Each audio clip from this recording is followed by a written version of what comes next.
gamers? How are we doing today? How are we feeling? We vibing?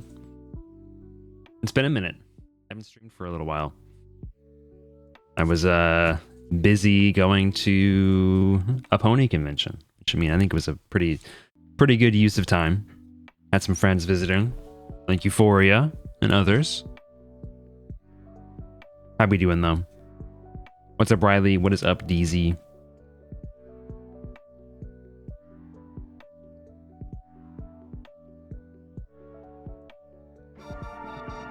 You got 13 hours of sleep? Good, dude. You needed it after the whole freaking mess you had to deal with.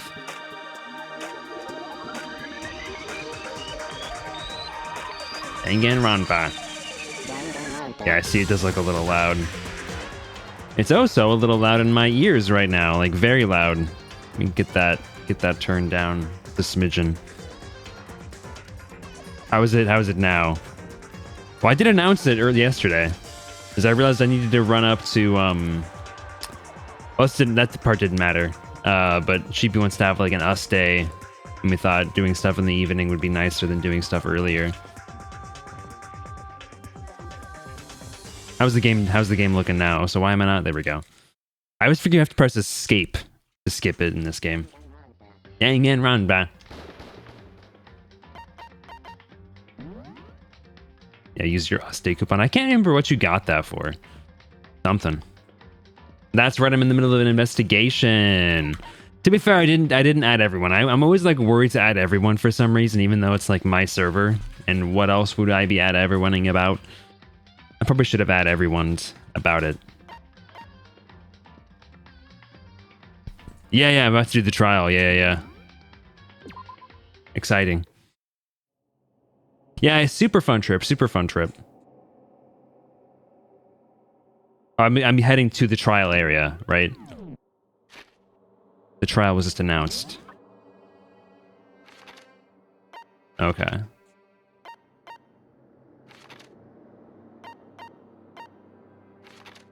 There. I thought there was a thing you could do to get there, but I guess maybe not.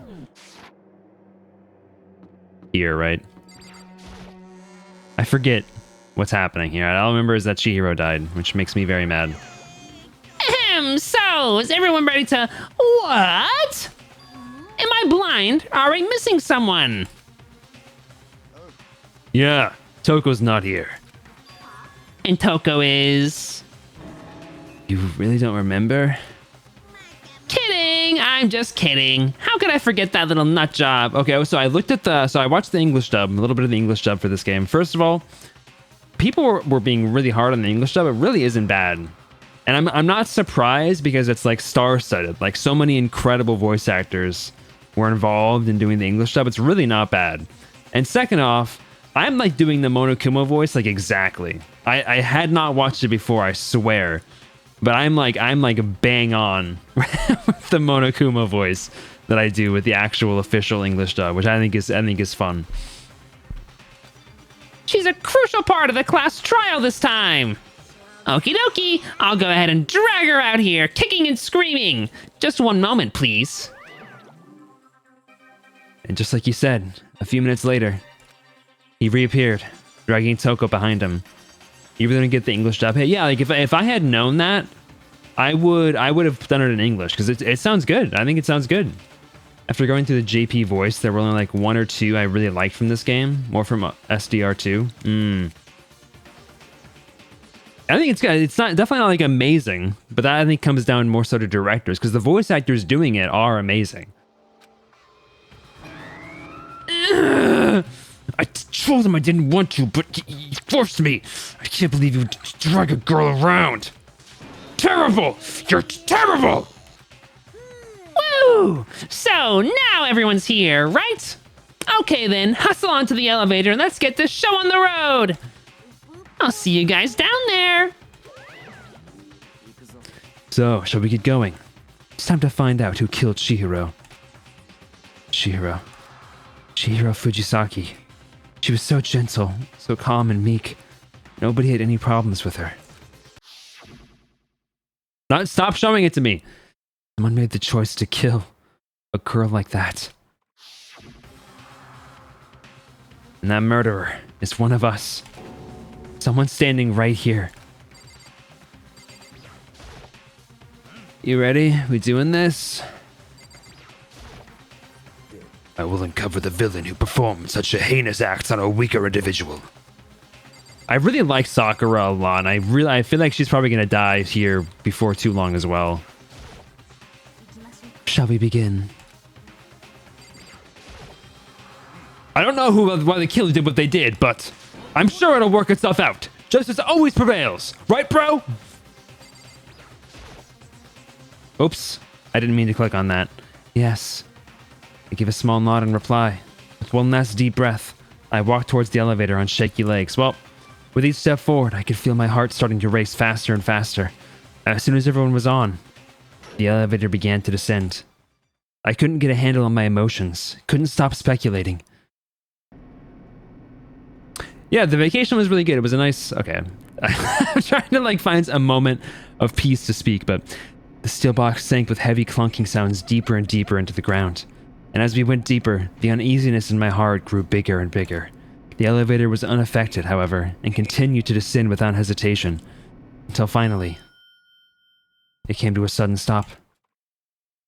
And we went to Everfree Northwest, which was super fun. That was even more fun with other people. We had like adjoining rooms in the hotel, which was cool.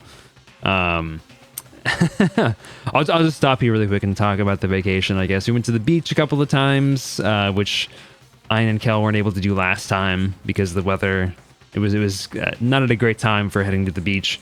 Went to the beach. I saw the Oregon beaches. Went to some spots that I'd went to before but hadn't experienced at the right tide, like Thor's Well, for example. It isn't really very cool when it's not high tide, but very cool during high tide.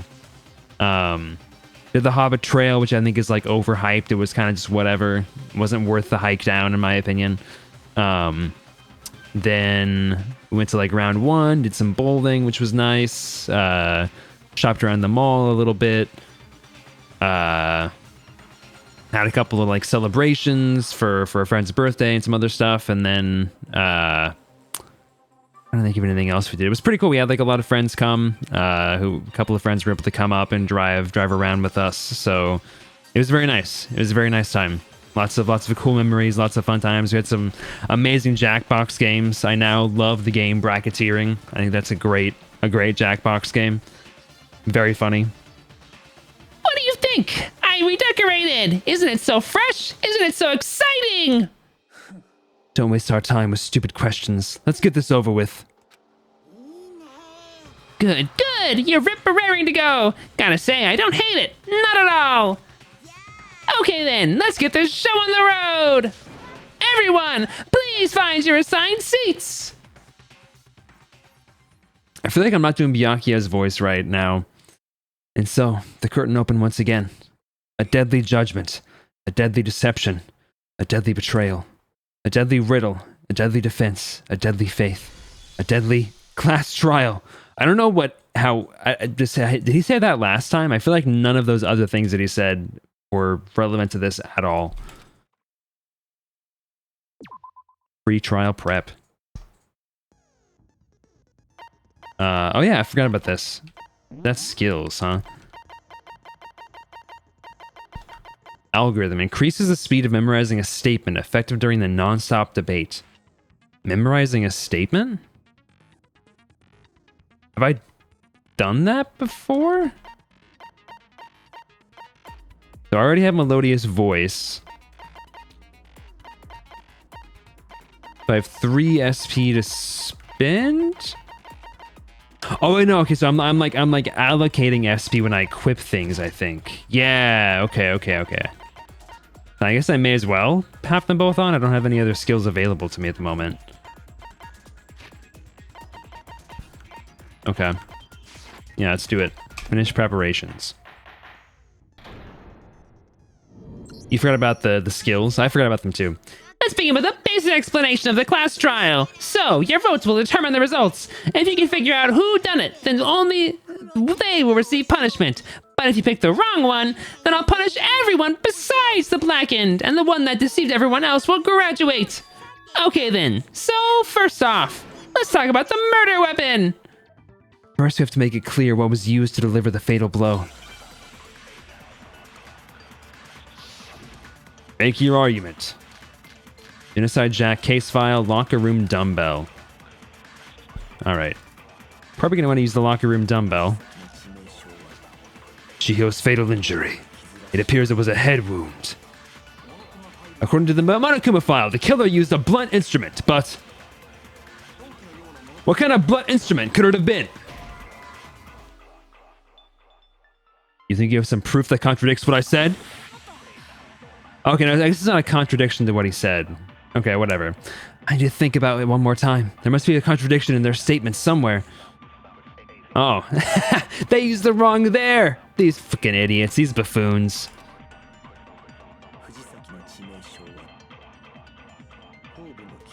It appears it was a head wound.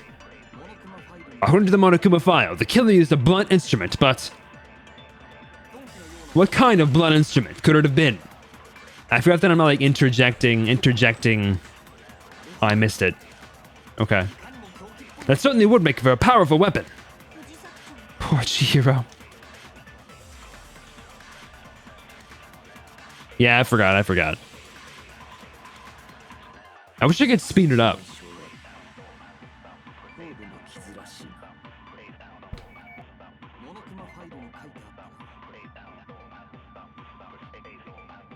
I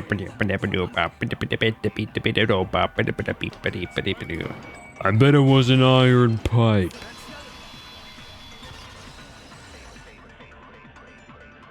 Break!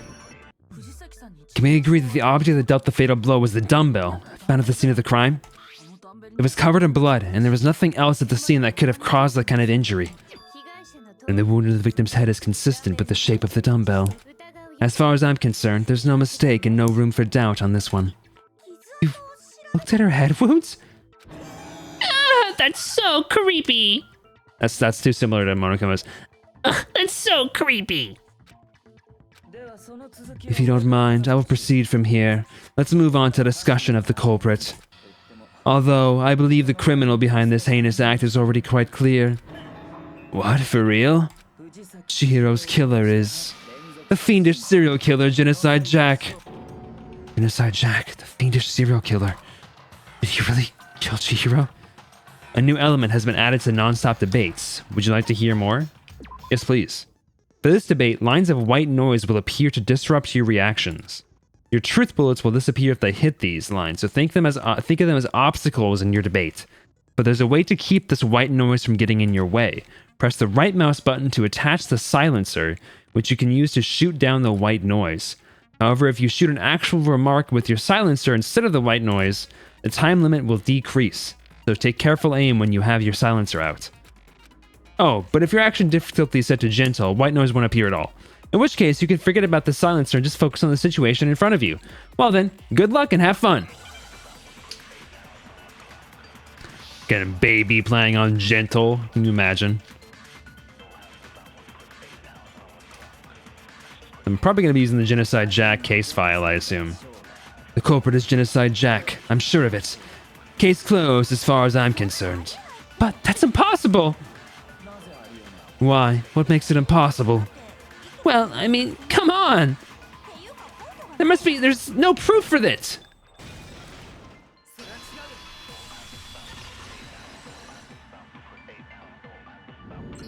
I was kind of thinking the white noise would actually be like white. I wasn't expecting it to be like purple. I might know one reason he could be involved. What? I found this file while I was looking around the archive in the library. I guess it's some kind of confidential file the police put together about the Genocide Jack case. What? That's kind of weird as shit, isn't it? What was something like that doing in the library? The why of it is probably more trouble than it's worth. So let's forget about that for now. More importantly, it outlines all the specifics of every Genocide Jack case in exceeding detail. According to the file, there appear to be two defining characteristics in every Genocide Jack case. The first is that a bloody message is found written at the scene of every murder. Oh, that's right, boob lust! No, it's actually bloodlust. But more important is the other characteristic, and it's something that has never been made public. Never made public. The hell is it? Why don't you tell them, Makoto? Another characteristic of every Genocide Jack case which the world at large doesn't know.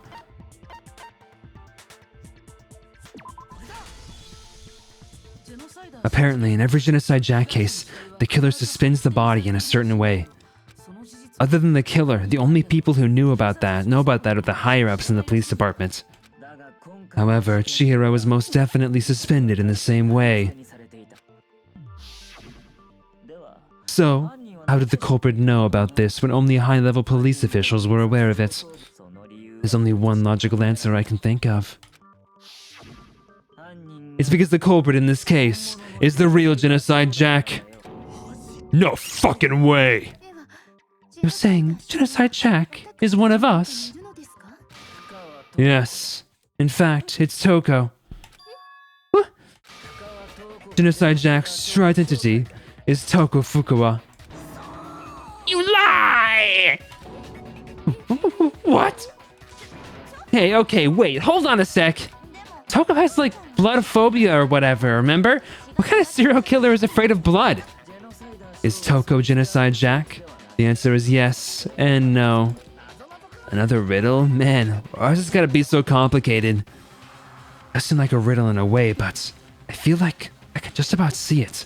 Genocide Jack is Toko, but isn't Toko. What does it mean?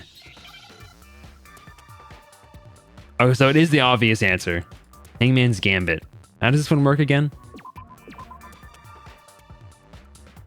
I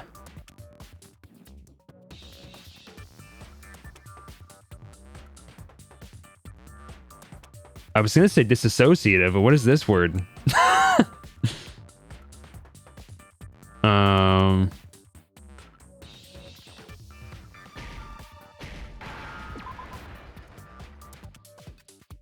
What?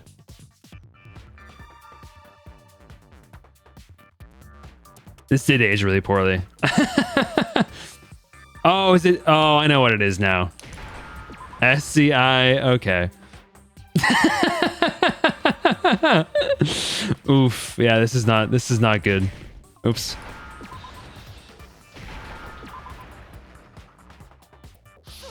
That's not even accurate though. Schizophrenia is not what would cause you to have like multiple personalities. That's not even accurate. Is it because Genocide Jack has a split personality? Huh? I think I read that somewhere in the file too. They thought that the suspect might have, what did they call it? Dissociative identity disorder? Okay, but still, to go and say that about Miss Fukawa is... Perfectly acceptable. Okay.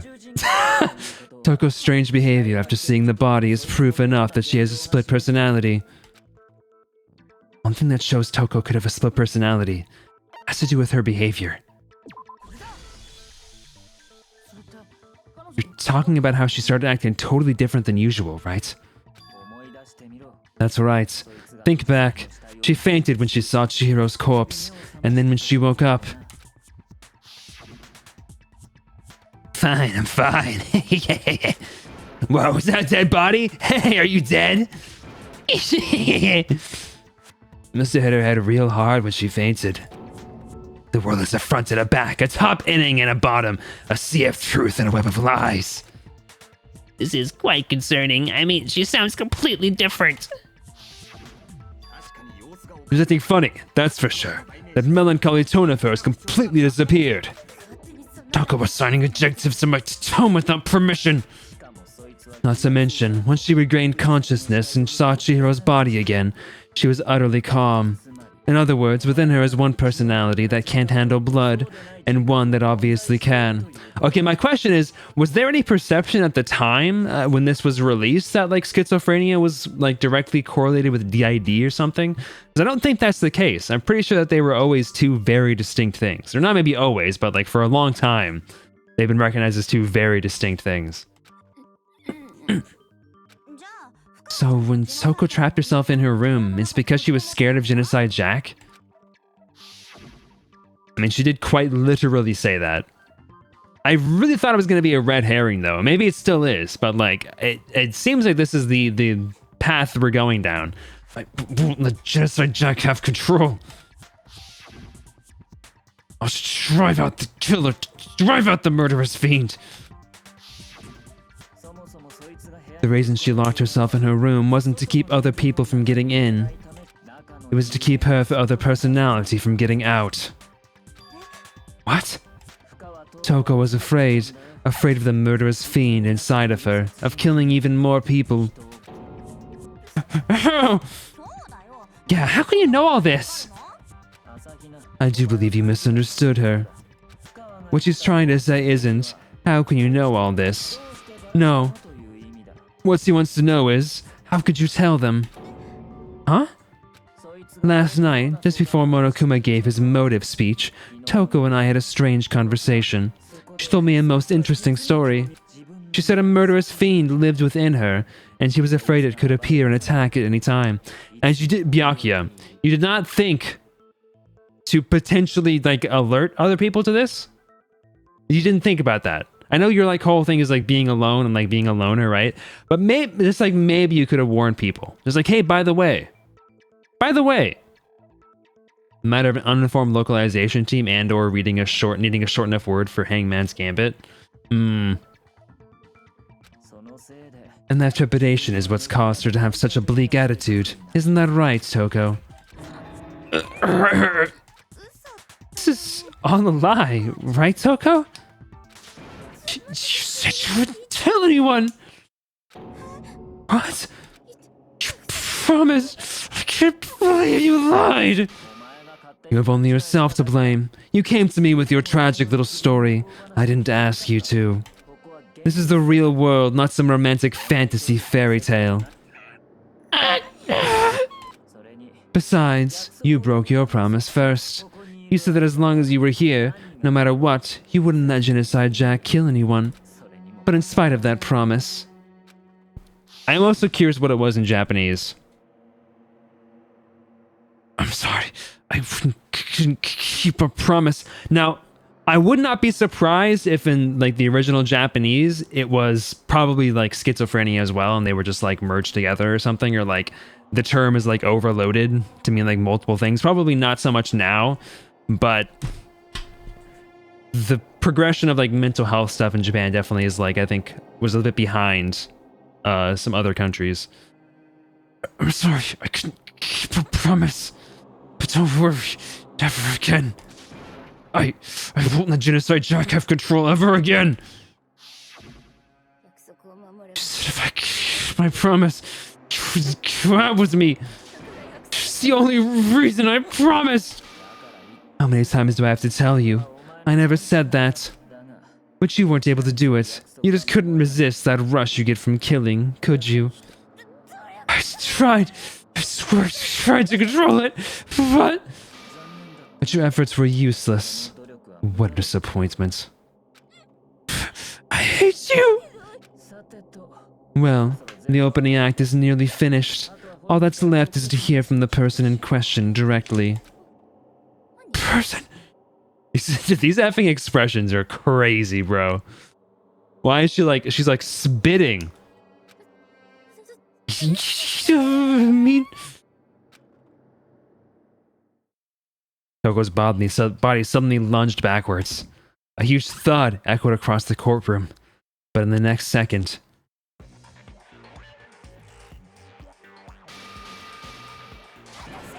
Alright.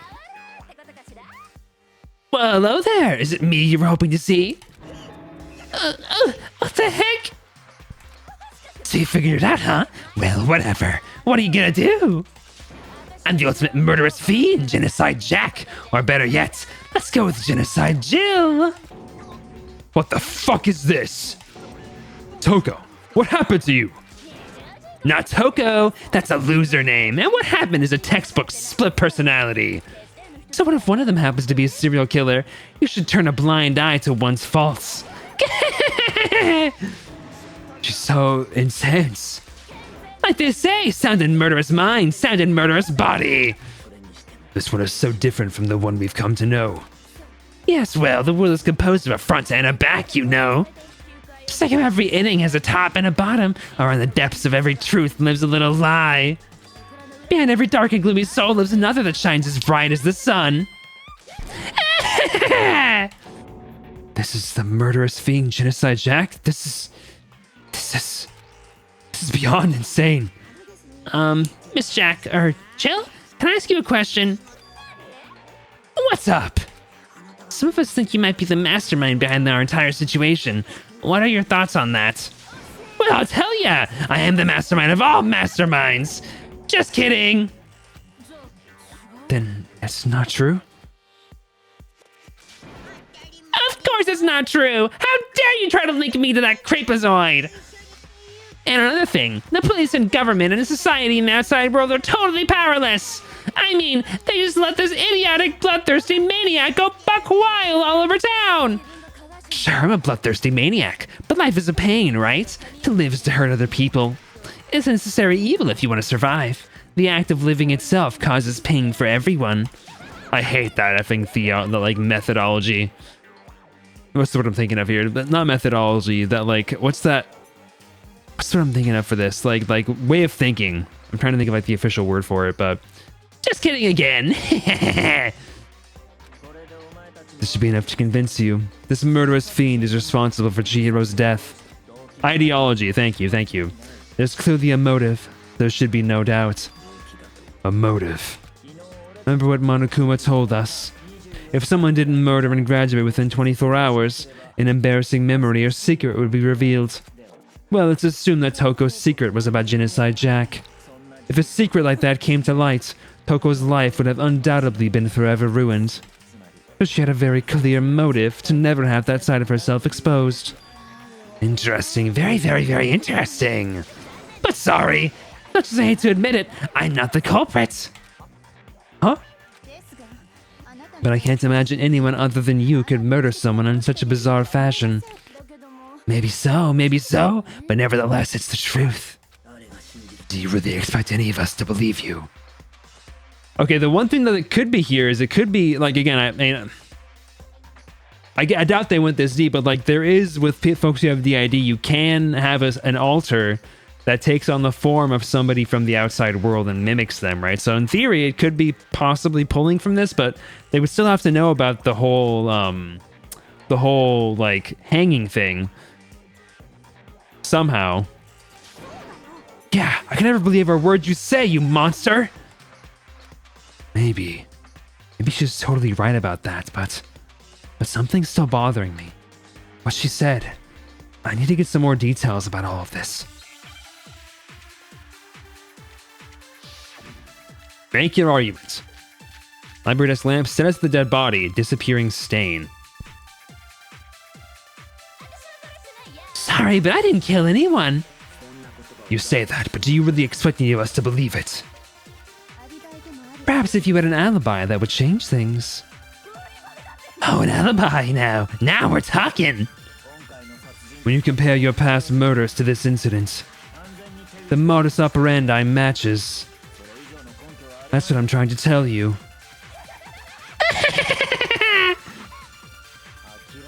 Give it up. You killed her. Genocide Jack really the killer? I feel like something doesn't match up. The status of the dead body, library desk lamp. Disappearing stain.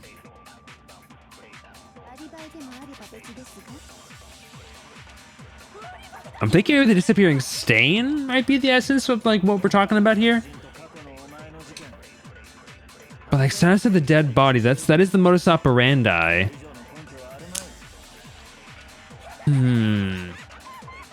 This fight's effing crazy, bro.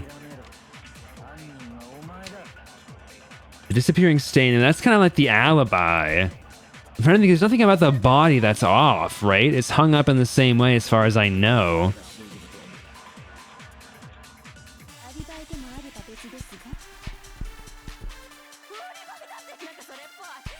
But there's never anything about moving the stain. That wouldn't match the modus operandi. Oh, you son of a bitch! Okay. I'm pretty sure that's it.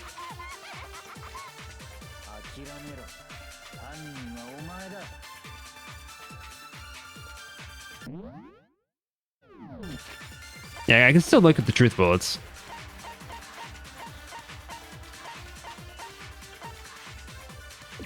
The blackish stain on it. That's the dead body. And her hands have been bound with some kind of rope, which matches what I think we know about Genocide Jack, right? They were killed in the same way, mounted to a nearby wall. Oh, well, actually, they weren't mounted to a wall. That is different, actually.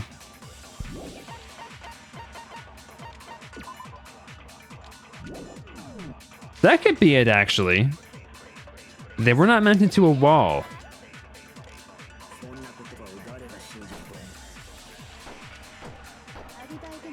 Okay.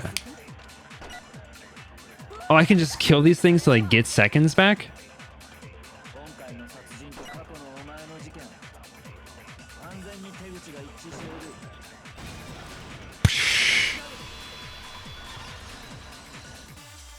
Break! Are the methods of murder really exactly the same? I'm not so sure about that. I think there's a slight difference between the Genocide Jack cases and this one. Huh? Is there any difference? Uh-oh, you don't know? Well then, human garbage, let me tell you. I murder with passion and conviction. Also the scissors. I consider myself a professional, and I have a very particular way of doing things. Imagine you go to a fancy Italian restaurant. They're very picky about the noodles, the sauce, everything. But what happened to Chihiro? It'd be like if that same Italian restaurant started using ragu or Chef Boyardee. This is no creation of mine. Let me rephrase that in a way that maybe makes more sense. There are two clear differences between the Genocide Jack cases and this one. There's one clear difference between the murders. Okay, also, I mean, there's actually two. There's not just one, right? It's also like the fact that they were mounted to the wall. For one, the cause of death is different. In the Genocide Jack murders, all the victims were killed the same way. According to the case file, they were all apparently killed with a pair of scissors. Could they not just like track who's buying like 50 pairs of hair scissors? But Chihiro died from a blow to the head, right? Ah, yes, that is remarkably different from the other murders. Wouldn't it be strange for someone who kills the same way without fail to suddenly change their method? And there's more. One more conflicting detail. That's right. In my recipe of murder, if the bloody message is the tortellini, then the arrangement of the body would be the pesto sauce. Would you please stop comparing killing people to cooking? So, are you saying the other difference has to do with how the body was arranged? That's right. The second difference is related to how she was suspended. When she was suspended, how the body was posed, what was used to suspend her. Do you remember what the killer used to suspend her? They'd use some kind of rope to hang her up by the wrists. What is your point? Well, in all the previous Genocide Jack cases, something else was used to suspend them. Specifically, pairs of razor-sharp scissors. And guess what? I used my own specially designed scissors for the murders and the arrangements. Was she made them? Does she know how to do metalworking? Like I said, I'm a professional, so naturally I'm very picky about the tools I use. And you know what else? Big Mac said there's two differences, but he's wrong. Big Mac? Big Mac's here? Big Mac? Are you referring to me? Listen up, Big Mac. There's actually one more difference. Huh? My word, you really didn't notice? Take a look at who the victims were in each Genocide Jack case. There's a pattern there just waiting to be discovered. Pattern. Figure that out and it'll be plain as death why I couldn't have possibly killed that little lolly girl. Let's see. There was a pattern surrounding the Genocide Jack victims, and Chihiro didn't fit it? I think I figured it out. I know why she couldn't have killed Chihiro. Is it because Chihiro was a girl? Bingo! Bullseye! Right on the money! What are you talking about? In all the Genocide Jack cases, all the victims had something in common. Ken Harada, 32. Tetsuhiro Honda, 17. Shoji Gaku, 23. Kano Isai, 14. Takashi Yoshida, 30. Okay, I'm not gonna read all these names. They were all guys. That's right. People I kill with such passion and conviction are all adorable little men. I can't believe I said it. I'm so embarrassed. The hell's wrong with you? I can't help it. I'm just a full throttle boy-on-boy fangirl, and the mopey side of me just hates it. Hey, what's up, Toaster Josh? But now I'm on the fast track to becoming a full-fledged fan, madam. So since Chihiro was a girl and not an adorable little man, you wouldn't kill her? How's it going, Josh? When an Italian chef suddenly start making ramen just because they're both noodles? Don't be stupid. I have too much passion and conviction to cross that line. That's the absolute reality of the one and only. We get it. You've clearly explained your hobby and your philosophy, but that's not all there is to it. It's a different matter entirely when you're forced to kill in order to survive. Quiet, lowly cur. Am I totally blind? Yes. I know. Okay, I don't know nothing. I know like a couple of the characters because like I've just seen them around on different things, but I don't know any of the murders. I don't know anything like details about any of the characters or anything like that. So all this is totally new to me. I was very, very upset last stream when Chihiro died. I was very upset. Holy cur. I would never kill for a reason as petty as mere survival. And if by some fluke I did kill to survive, why would I bother with the message and arrangement? It'd make me the obvious suspect. That does make some amount of sense. Fucking fish. Just like freaking the game Mike was playing, the fish game. Plus, whatever reason I have for killing, I would never... Is that actually Finny? There's no way. Is that actually Finny? Finny Fish? It is actually Finny? Whatever reason I have for killing, I would never leave out my prized scissors. Who would go out of their way to use a big, stupid, heavy dumbbell? Maybe you used the dumbbell because you couldn't find any scissors in the school. Any scissors? Oh my gosh. I haven't actually finished the stream yet. I've been missing like all of his streams because I don't get the notifications, so I don't know when he's streaming, so I just have to like happen to catch it. I'm still trying to catch up on all the VODs. I don't use just any scissors. I only use my own set of high-class, envy of the entire world scissors.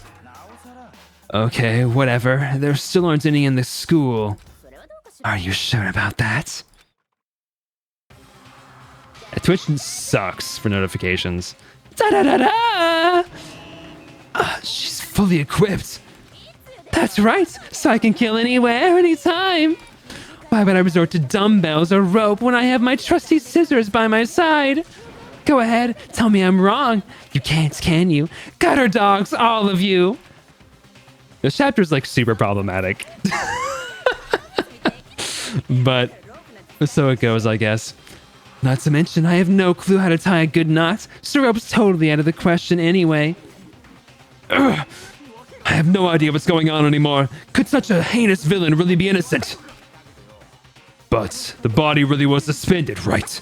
And nobody but the police knew about that. Yeah, that's why we figured it had to be the real deal, and not some copycat killer or whatever. Yeah, I learned last stream about the fact that you just get the character's underwear when you max out the relationship with them, which was very funny to me. Actually, hold on. There is one person. One person who could have copied the Genocide Jack cases. Yeah, Byakuya.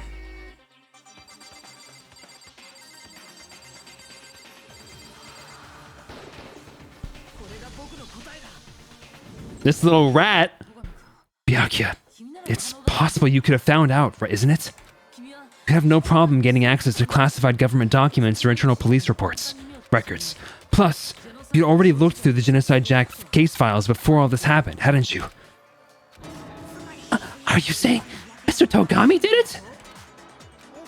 Then the reason he pushed the theory of Genocide Jack being the killer so hard was because he wanted to pin the crime on her. So he rearranged the scene to disguise it and make it look like I'd put my stamp on it. Yes, my plan is to play all 3 of them. My partner, Lambie, is really into these games, and they were begging me to play them forever, so I was like, well, I'll do it. It's gonna take forever, though. These games are so freaking long. This one's not bad, but the next 2 are so long. And then I'm very tempted to play the one that everybody hates. The which one is it? The one where it's like a shooter or whatever? Ultra Despair Girls, yeah. I'm so tempted to play that because everyone says it's awful. The adorable glasses man was behind it all. I'm on fire. Well, Byakuya, what's your response? I see. So now the suspicion falls on me. Then I must ask, when would you say I began acting suspicious? Surely you must have an answer.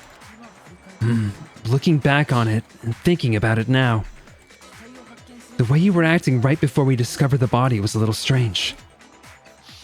Ultra Despair Girls, I watched a video on it. I think I'll regret it. I might just do maybe I'll just do one stream. Maybe let's do one stream just to experience it, because I have it. I got it with the bundle. It was in the bundle that I got. So why not, right? I have it. I can read the cliff notes. In the locker rooms, they're suspicious. Very suspicious indeed. Wouldn't you agree? Huh? Suspicious? It seems nobody searched the locker rooms. Let's start with the girls' locker room. And also, he was very, very specific about knowing there was extra stuff to find. He was almost gloating in it, trying to point out all the different little things in each room, and knew exactly where to go each time for more information. You wanted to go to the girls' locker room right away, right? But since you're a guy, I should have naturally thought of the boys' locker room first. Is that what you want to say? The victim was Chihiro, a girl, hence why I said we should check the girls' locker room. Nothing strange about that, I'd say. On the contrary, there's something very strange. I should try and catch those streams. Yeah, definitely, please. I can just take a break from Dungeon Grandpa and play the famously short game Nier Automata. Yeah, I gotta play that too. I just wish I could stream more, dude. I wish I had more time to stream. Who's your favorite character in this one, Josh? Oh, so do you prefer Josh? Do you want you went full toaster, Josh? Do you want a toaster? I don't know how you want to be referred to specifically. Okay then, what's so strange about it? Go ahead, share with the rest of the class. I do know some folks still call you Toaster Man. Okay. I do have to stop myself to not call you Toaster Man. There's a clear contradiction in what Byakuya just said. I need to make it clear to everyone. I hope the economy crashes so I have more time to stream. Yes, please. Next, we're going to add something called the Truth Flashback. If you aim at a weak spot and hold down the left mouse button, then you'll memorize that weak spot. This memorized phrase can only be shot once as a single truth bullet. If you shoot or change the truth bullet, it will disappear from your truth cylinder. However, you can use this flashback feature as many times as you want. If you don't seem to have the answer to a lie or contradiction in your loaded truth bullets, it might be wise to memorize a different weak spot and use that to make your case. When's the best time to flashback? Well, you'll just have to use your keen wits, won't you? In this case, though, I will say that if you don't use a flashback, you won't be refuting anything. Well then, good luck and have fun. There's a lot of mechanics in this. Monokuma file number 2. So Byakuya was acting kinda weird before we found the body. But he was acting weird how? If you're presented with the opportunity to check out the girls' locker room, you absolutely take it. You watch the anime? That's a natural reaction for any guy. I've heard the anime is terrible. The victim was Chihiro, who was a girl. So of course I would suggest we check the girls' locker room first. There was no time for pointless distractions. What's so strange about that? I wish you'd taken me with you. This is I do not have a least favorite character, and it's that guy. Byakuya is a close second, but that guy's my least favorite for sure. I effing hate Hifumi. Hearing Byakuya's comments about Chihiro being a girl, I realize there's a clear contradiction there. I need to make the contradiction clear.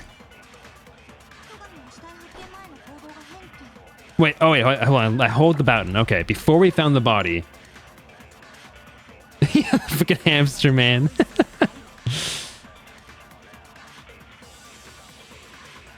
And before we found the body, so he has no idea it's Chihiro. There's no way he can know that it's Chihiro.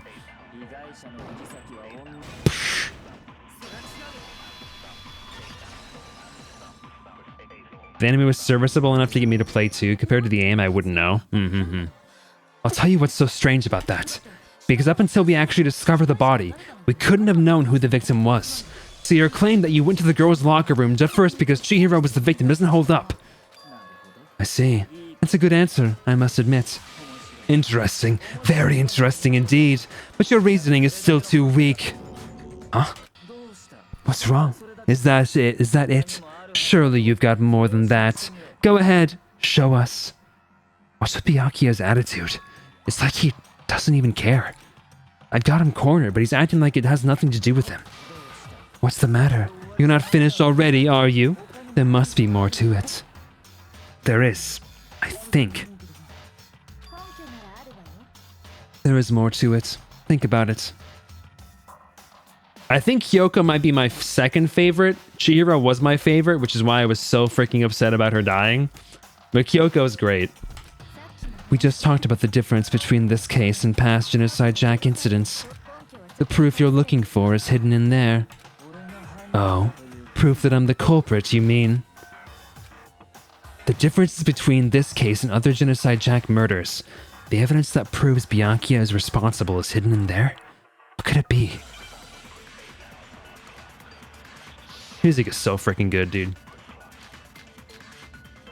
Byakuya or Kyoko? You like Byakuya? Oh. Okay, what is Celeste's account? I forget what Celeste said.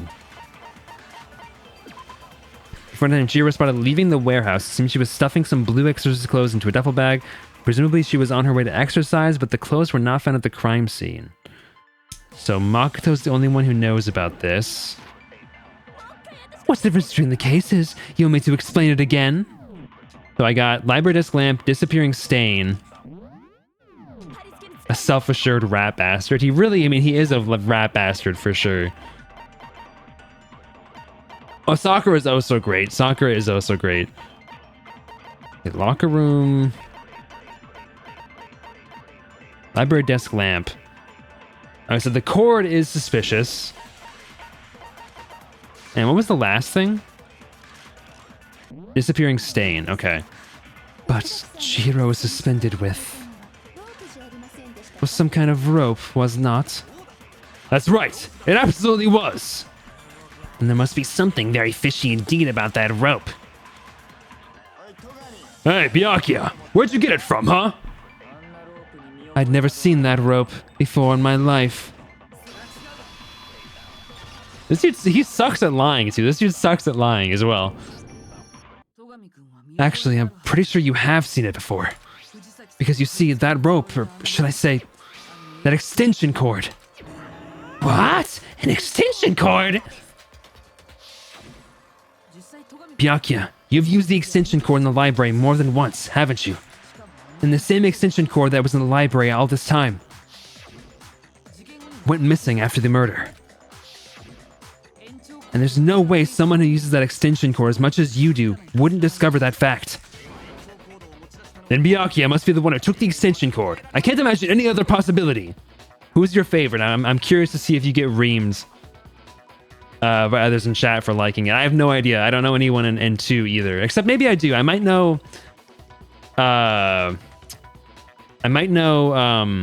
shit, I'm forgetting the 2 characters that you really like, Sheepy. The witch hat one, the one who wears the witch hat, and then the one who wears like has the pigtails. Hiyoko, yeah, Hiyoko, and then the other one. Himiko, that's right. They're so similar, I get them like, my brain like mixes them up. That's really what you think? And your conclusion is something like this. I killed Chihiro in the girls' locker room, then hung her up and wrote that bloody message. I intentionally made it look like Genocide Jack was behind it. Is that about right? He's doing it again. He's totally calm.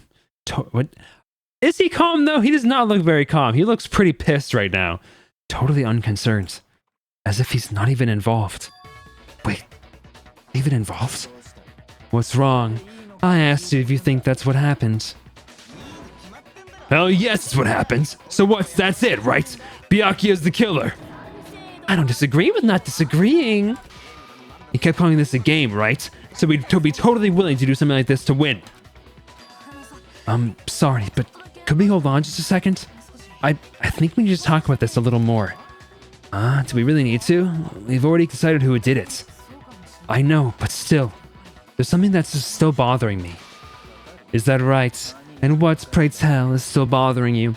I will say, I'm like surprised at how ready these characters are to just like go with the flow and just like accept somebody being the killer when their lives are literally on the line if they get it wrong. Like if they get it wrong, they're all going to die.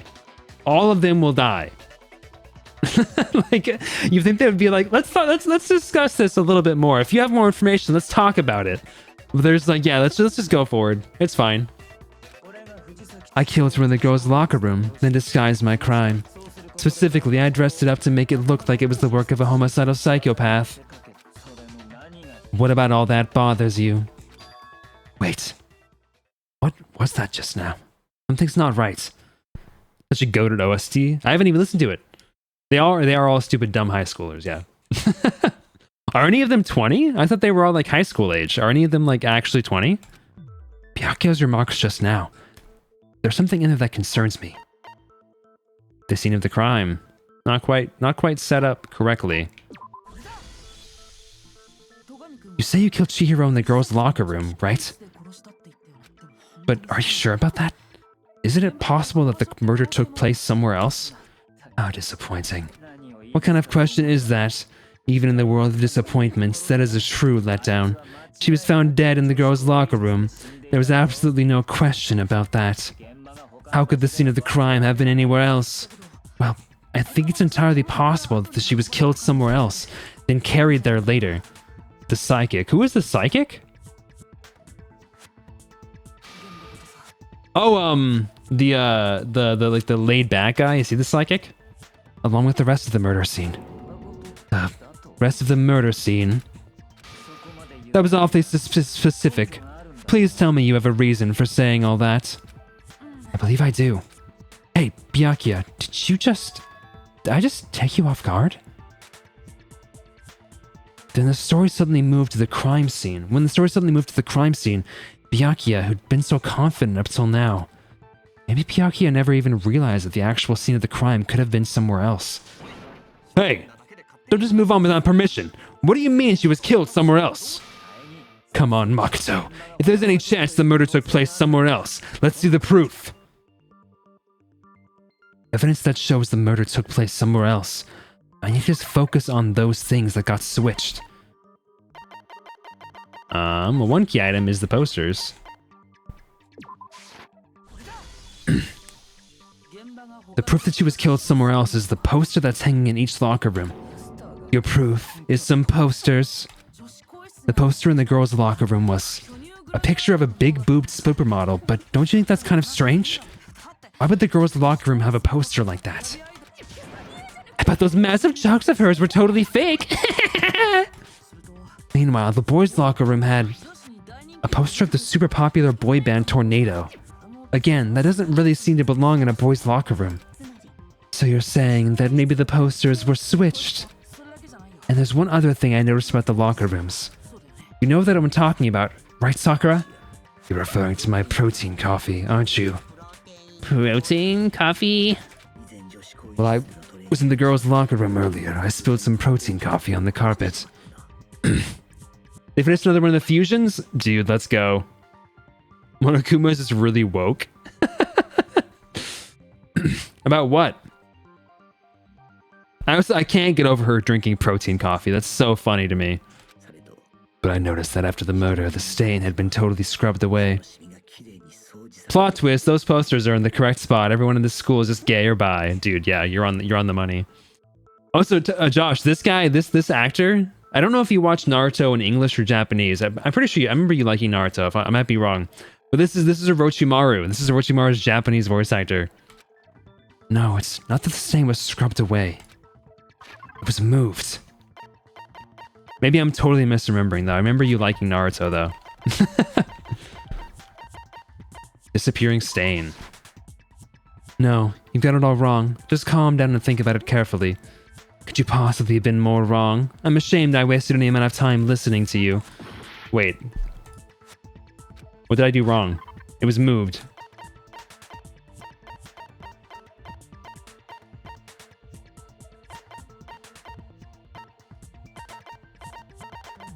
Okay, I guess I gotta do this one. The other one also proves that it was moved though? So I don't know if that's... I think that you could definitely go back and forth. I think either one works to prove the point. The stain on the girls' locker room carpet wasn't scrubbed away. In fact, I found it on the boys' locker room carpet. That's definitely the stain from my protein coffee. Okay, do we have a picture? Like, did we take like a picture of it with our phone or something? Then, does that mean that the carpets were switched too? Yeah, I watched Tsunami as a kid too, and then I watched it in English up until I caught up with the dub. But the dub was like so far behind, I ended up switching to Japanese to watch through the rest of it. And then I read the manga to finish it up because even the dub or the sub was too far behind the manga, and I was tired of all the filler during the last arc of the series. So I read the manga, and then I watched it in Japanese, and then I've watched it in English a couple of times. It's one of my favorite anime, so I've watched it a few times. The stain disappearing doesn't prove that the carpets were switched. That's true, that's true. Then, does that mean the carpets were switched too? But why would anyone do that? To move the murder scene from one locker room to the other. It's certainly plausible, don't you think? What? In other words, in order to completely swap the scene of the crime, the bloodstained poster and carpet were moved along with the dead body. By doing this, the killer was able to change the entire room where the murder took place. I can certainly follow your reasoning, but why would the culprit bother doing that? Huh? Why would they go to all that trouble of switching the scene of the crime? Actually, an even bigger question, if the murder did take place in the boys' locker room, then how did Chihiro get in the boys' locker room in the first place? To get into the locker rooms, you have to swipe your e-handbook across the card reader device. But Chihiro's handbook should have only allowed her access to the girls' locker room. I'm realizing Spike Chunsoft has like a hard-on for like scanning. They love like things you have to scan. They, like 999 you have like the bracelets you have to scan, and here you got the e-handbooks you have to scan. She had no way to get into the boys' locker room to begin with. No, she did have a way, and I can tell you what it was. I highly doubt that. Shut up, I'm telling you, I know how she could have done it. Is he right? Could Chihiro really have gotten into the boys' locker room somehow? Oh, you didn't even know. Yeah, this is Chihiro's death, specifically, yeah.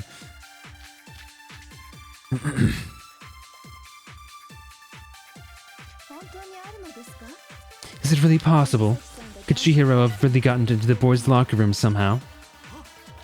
I've got it! He must have hacked her e-handbook. She was the ultimate programmer, after all. I'm sure that would have been no problem for her. No, I don't think that's it.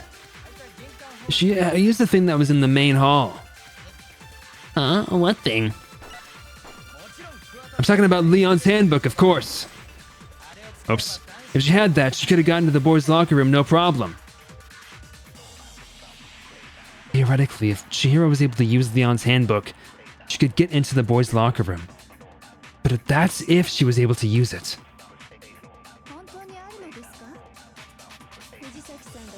So I think I actually do know the spoiler. It got spoiled for me accidentally earlier. No, well, not exactly, but I was able to figure it out with what was said a while back, so it got a little spoiled for me, and I think I know what you're talking about.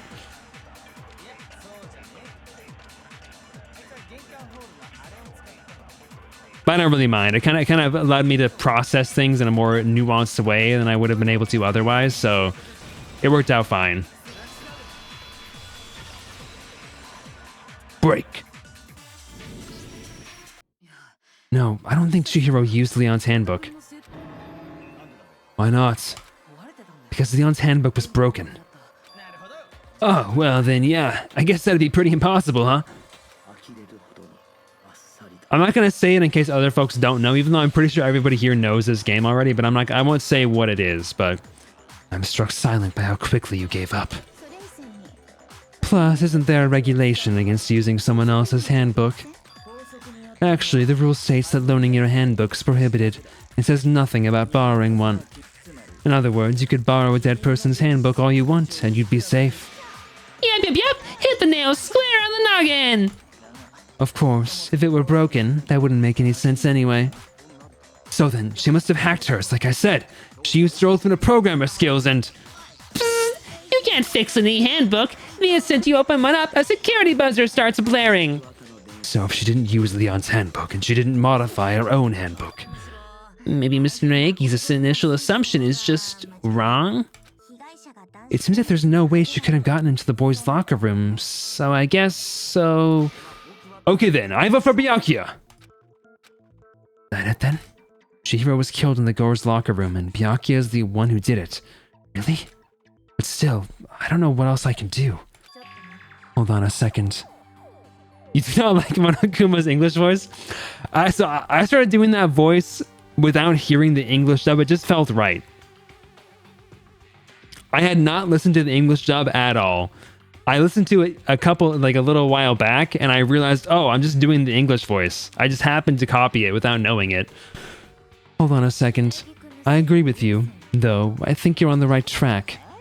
What the? You finally decided to open your mouth and that's what you've got to say? There's no way she could get in the boys' locker room, right? So... why are you sure she couldn't get in? There's still one other way she could have gained access. Yeah, I know, like, it's crazy. Like, I listened to it and I'm like, that's literally the voice that I'm doing. It's perfect. What? What are you talking about? What other way is there? Well, to explain that, why don't we take a little break from the trial? I'd like you all to come see something. Wait. Just what do you think you're doing? Don't worry. This will make the whole trial more exciting. I'm sure that thought must please you. Are we going to go and like... Oh, I don't like this. Huh? It'll make things more exciting. Well, alright then. I declare an official class trial recess. Huh? For real?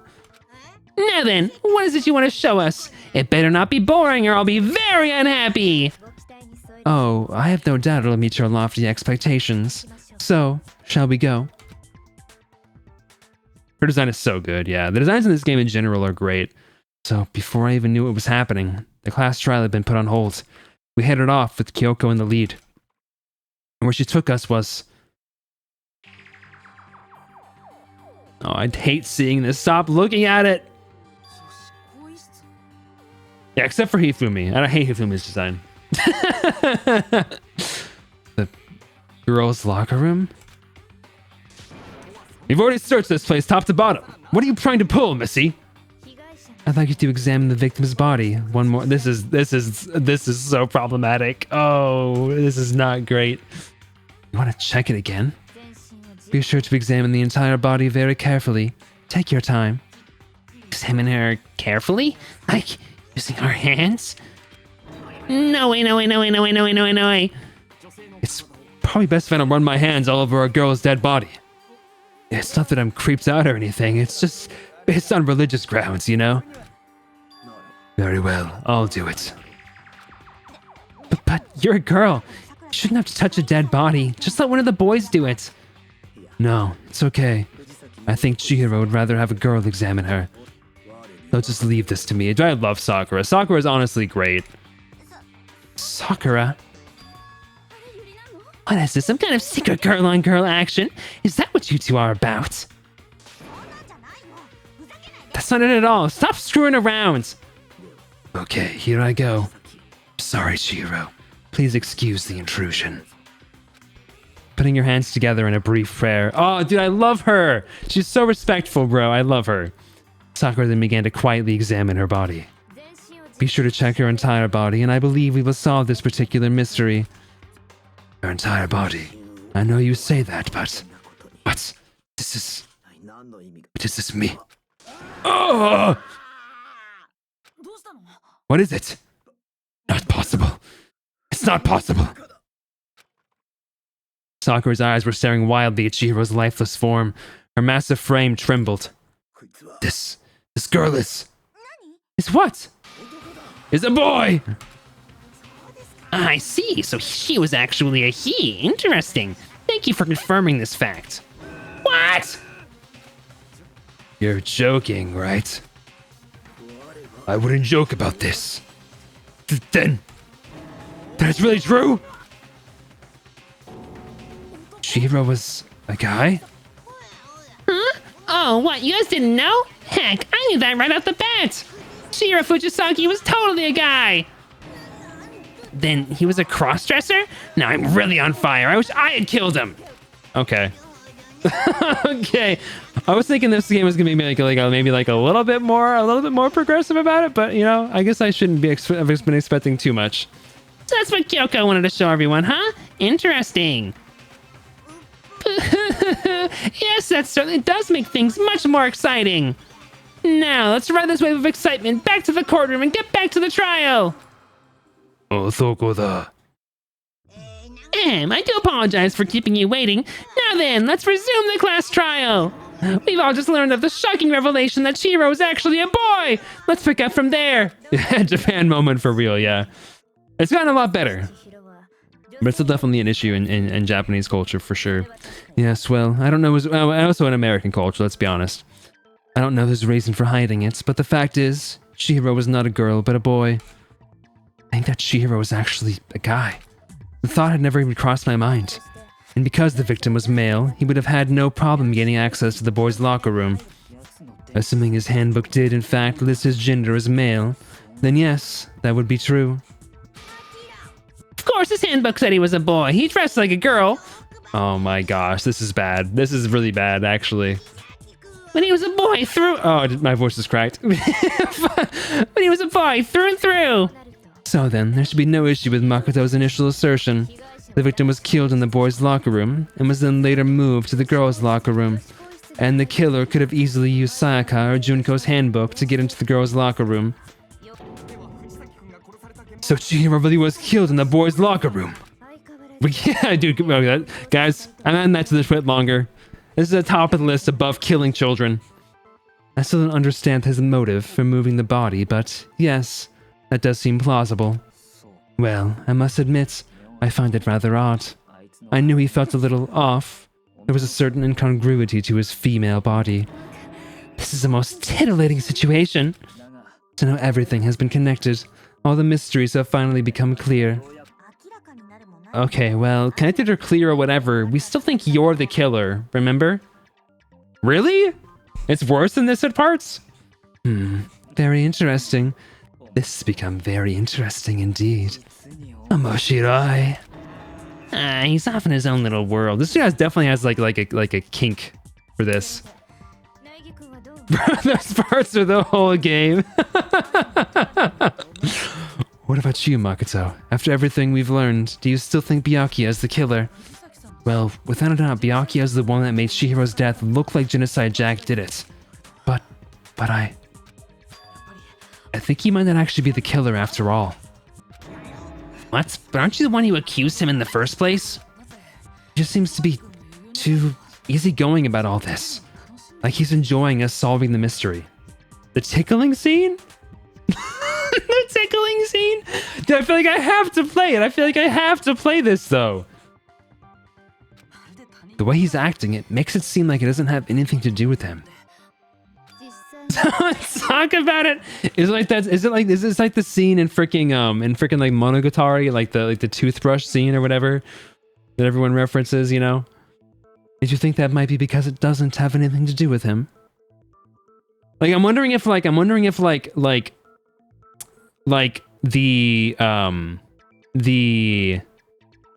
moved the body because he has like a fetish for like serial killers or something, like he likes being a copycat or something.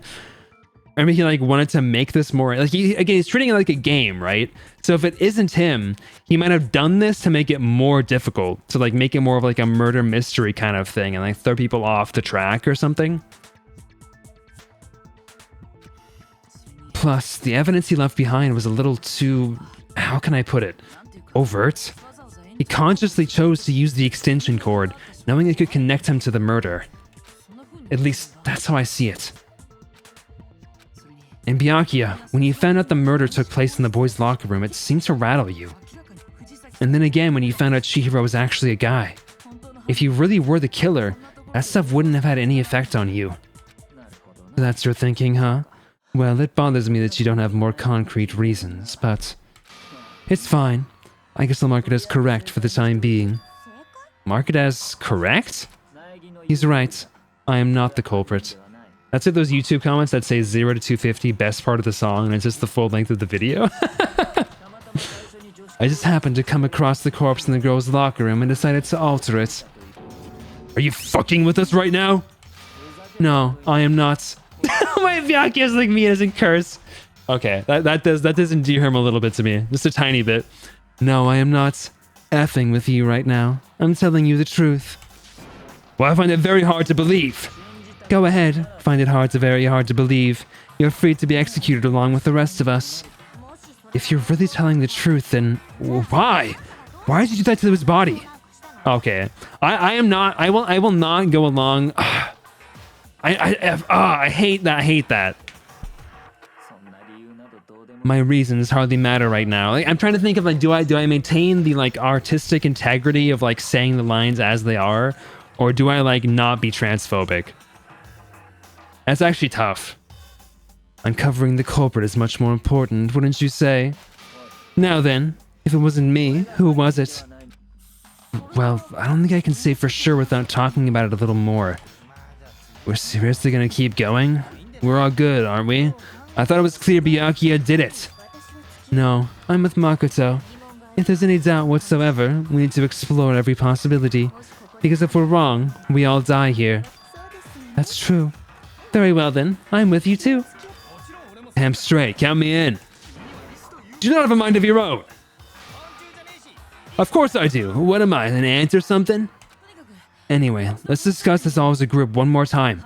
We still have time to make our decision. That's very true. Our lives are all on the line. Excellent. Then shall we resume our game of hide and seek? But if Byakuya didn't do it, then who was the real killer? Who murdered Chihiro? There's one thing we can't be sure of we know about the killer. The killer is a guy we can know for sure. Since the crime scene was the boys' locker room, we would need a boys' handbook to get in. Since Leon's handbook is apparently broken, the killer would have had to use their own. Am I doing one type per stream? No, I stream like after work, so I have like a 9 to 5, so I just kind of stream after work on Mondays and Tuesdays. Thanks for the follow, Josh. So I stream for like 2.5 to 3 hours usually, and I just kind of do like whatever I could fit in that time, and that's like all the time I really have to stream, unfortunately. I wish I could stream more because I do really enjoy it, but since Leon's handbook is apparently broken, the killer would have had to use their own. In other words, it had to have been a guy. But that's still not enough. I need to find some more clues.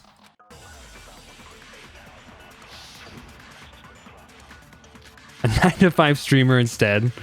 I wish, man. If I could make the same income that I do at my job streaming, I would definitely stream, but it's just a hard thing to do.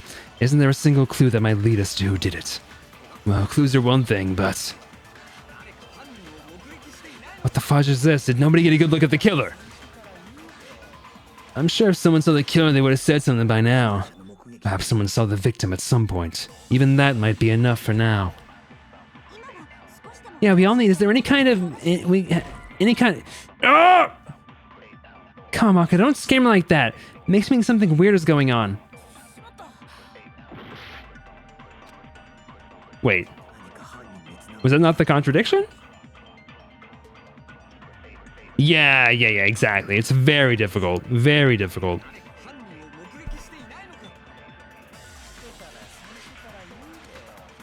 I'm gonna be like a German 985. And I mean, I know that I'm funnier than Germa. I get it. You know, I understand, but it's over. It's all over. I actually don't be transphobic. Yeah, I'm kind of leaning in that direction.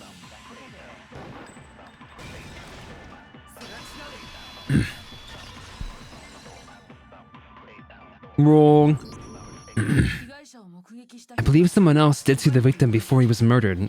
Okay, I just read it without even thinking. What do you think, Celeste? Now that you mention it, yes, I did see her. Huh? Really? Oh, but I suppose only Makoto knows about this. The rest of you had no idea, did you? That is why you're all making such ugly noises. Emmy985, yeah. Oh, we got a murder here, folks. A great caper. Whatever, just hurry up and tell us. It was last night, right before nighttime. I saw Chihiro in the dormitory warehouse. I saw her stuffing a track jacket into a duffel bag. And then, I assume, she headed off to exercise.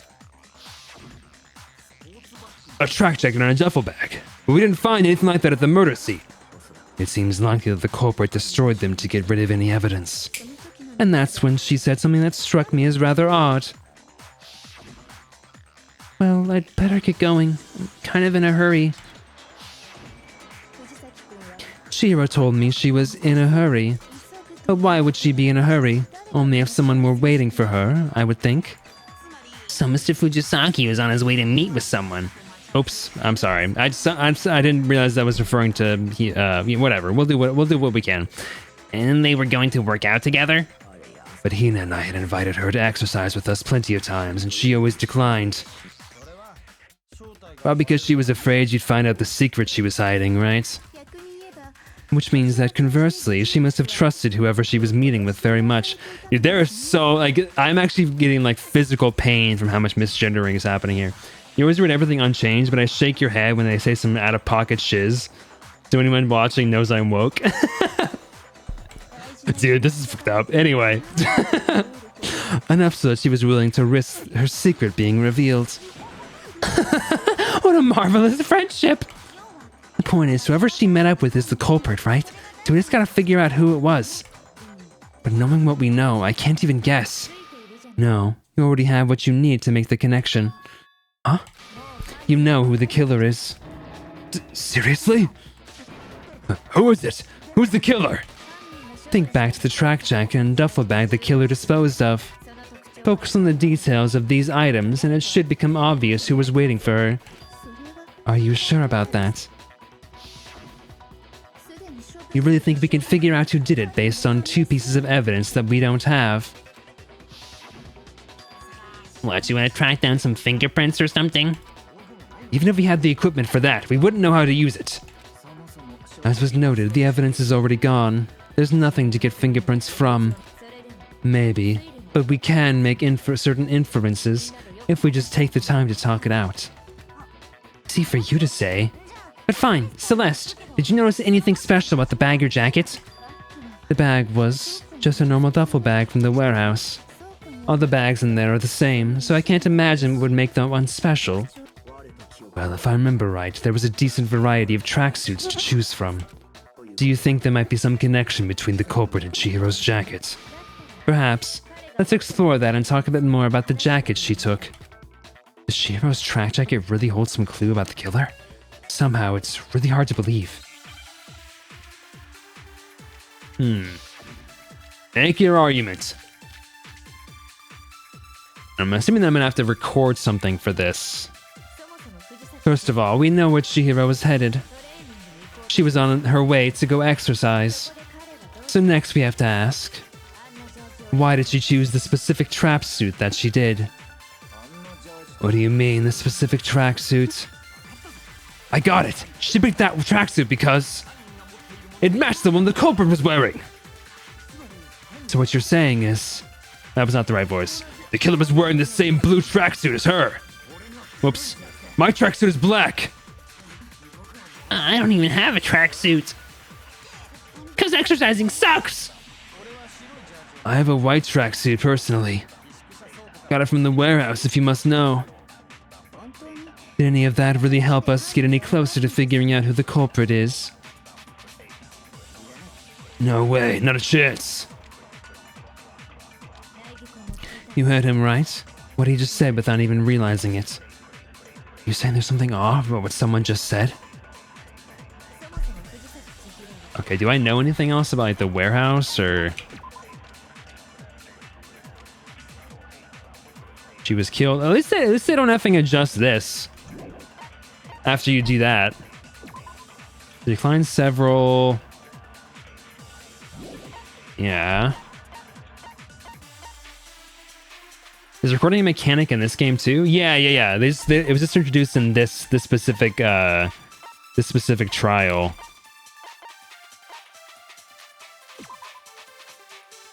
Nothing there. This doesn't tell me anything about some blue exercise clothes.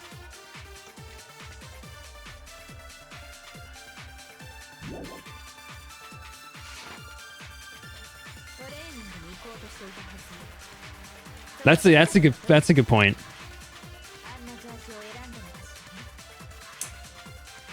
Thank you for the lurk. What's up? My name is. Holy shiz! That's an effing username. Celestia Ludenberg. Yeah, Ludenberg. How do you want to be referred to? I don't want to say my name is Celestia Ludenberg every time I refer to you. You prefer Celestia? Dear Princess Celestia. Oops. I didn't mean to record that. Gosh dang it.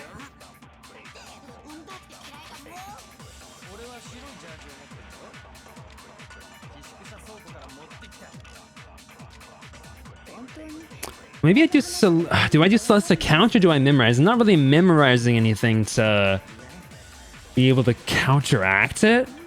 I wouldn't think, right?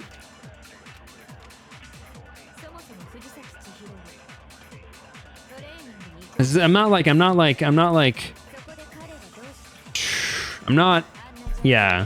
taking what he's saying to counteract something else later.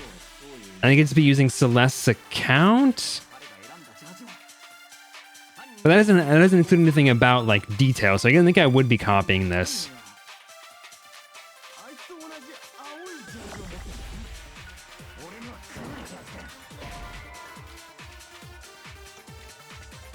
The hell are you talking about? Just shut up, you little bitch. Okay. All right. Okay. I'm a little bit lost on this one. This one's kind of tough. Exercise? That's not something I'm going to be contradicting though. How do you choose specific? No use less to counter a few black because he wouldn't know that. Okay, so that is what I'm trying to do. Okay.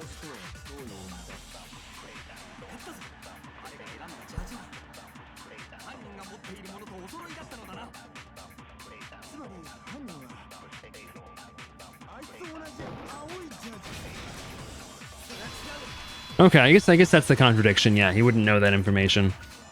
I don't like Celeste account doesn't really say that though. No, it does. She does. Her account does say that there was a blue tracksuit. That's right. Hold on a second, Mondo. What did you just say? Huh? What did I say? No, Mondo didn't kill her, did he? No. Mondo couldn't have done it. I'm just processing that now. No, he was like her protector, bro. Why would you do that? When Celeste testified a few minutes ago, she said, I saw her stuffing a track jacket into a duffel bag, and then, I assume, she hid it off to exercise. She never said anything about the jacket's color. So why did you say Chihiro's blue tracksuit? What are you just... Hey, Celeste, what color was Chihiro's tracksuit? As a matter of fact, it was blue. And before we began the trial, did you tell anyone that? The only one I told about any of this was you. Then, Mondo, how did you know what color Chihiro's tracksuit was? Because I'm sure he saw the clothes at some point in the investigation. No, that can't be it. The bag and clothes were surely disposed of by the time we began our investigation. Shinji Ikari, what else did they do? And the only reason we could have known what color the tracksuit was is if he saw Cherry with it before she died. That's the only possibility. Cherry? Are you talking about Chihiro? So how about it? Did you see the tracksuit or didn't you? Just by chance. I just happened to see it last night. She walked past me and she was carrying the tracksuit in her hands. No, that can't be it either. According to Celeste's testimony, she stuffed the jacket into her bag in a hurry. It was almost like she was trying to hide it. And just like that, she was gone. When Celeste noticed it, Chihiro made a point of making sure the jacket was completely in the bag. If you just ran into her briefly, you couldn't possibly have seen what color the tracksuit was. It would appear you've dug your own grave. Perhaps. But you handed him the shovel, didn't you? That's why you said what you did. Focus on the tracksuit, and it'll be obvious who she met with. What a bunch of nonsense. Ah, now I understand. It was all one big bluff, wasn't it? Your true intention was to draw a slip of the tongue from the culprit. That's why you said you knew who did it, to put them on edge. That's right. However, Mondo was my target all along. I had my suspicions about him from the very beginning. I didn't. I really thought he was being genuine. Why? What made you so suspicious? That's a good question. Because I hate him. I'm guessing the way he talked, right? Or the way he was acting? These are both the way he was acting to some extent. Nope, that's not it. There was a certain turning point that tipped me off. Maybe you didn't notice it, Mondo, but you tend to refer to men and women differently. You only call guys dude. For girls, it's chick. And after she was killed, you happened to refer to her as dude. Once I picked up on that, it occurred to me that Mondo knew something we didn't. You noticed such a tiny detail? Are you a witch? She's a witch! You're positively frightful! No, I'm not the frightful one. Not nearly as frightful as someone capable of murdering a friend. Mondo, was it really you? Did you really kill Chihiro? I didn't kill anyone! You've been all over me, judging everything I say, putting words in my mouth! What gives you the right to treat me like a goddamn criminal? Yeah, you would never do something like that. This is a false accusation. It's true, my reasoning on that is pretty shaky. That was fast. Well, this does present us with a problem. It seems we are all out of leads. My time is nearly come. That's what my little ghost friend is telling me. Oh yeah, that reminds me. Ifumi, weren't you telling me you'd found some evidence?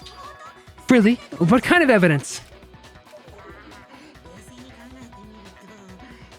Actually, now that I'm thinking about it here calmly, it might not be all that relevant. Jeez. Is your confidence just to get up and walk away? It's fine, man. Just tell us. If you really insist, then... here it is. Huh? What do you have there? It happens to be a handbook. I found it laying on the ground, so I scooped it up. Found it on the ground, right? And it must belong to... Well, it's either Mondo's or Chihiro's. We know Chihiro's handbook was missing from the scene of the crime, right? For a fact. For a fact, indeed. I was totally sure I'd found it. And it must hold some clue about the culprit, right? Well, that's what I was hoping. But it's busted. It won't even turn on. I imagine the culprit broke it to get rid of any evidence after the murder. That's odd. I didn't think the handbooks were quite so... fragile. You're right, they're not! They're totally waterproof and shock resistant. It would take an awful lot to break one. And yet, this one does appear to be broken, as is Leon's, sitting useless in the main hall. For all your confidence, that is a remarkably high failure rate. You think there might be some kind of mystery in there somewhere?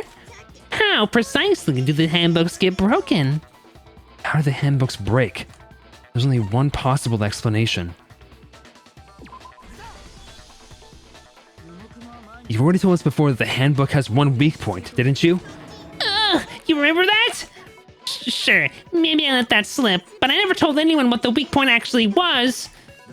But if the handbook is supposed to never break, and two of them broke in quick succession, then we can only assume that someone's figured out its weakness. You know what the weakness is, right, Monokuma? So what is it? Huh? You're asking me?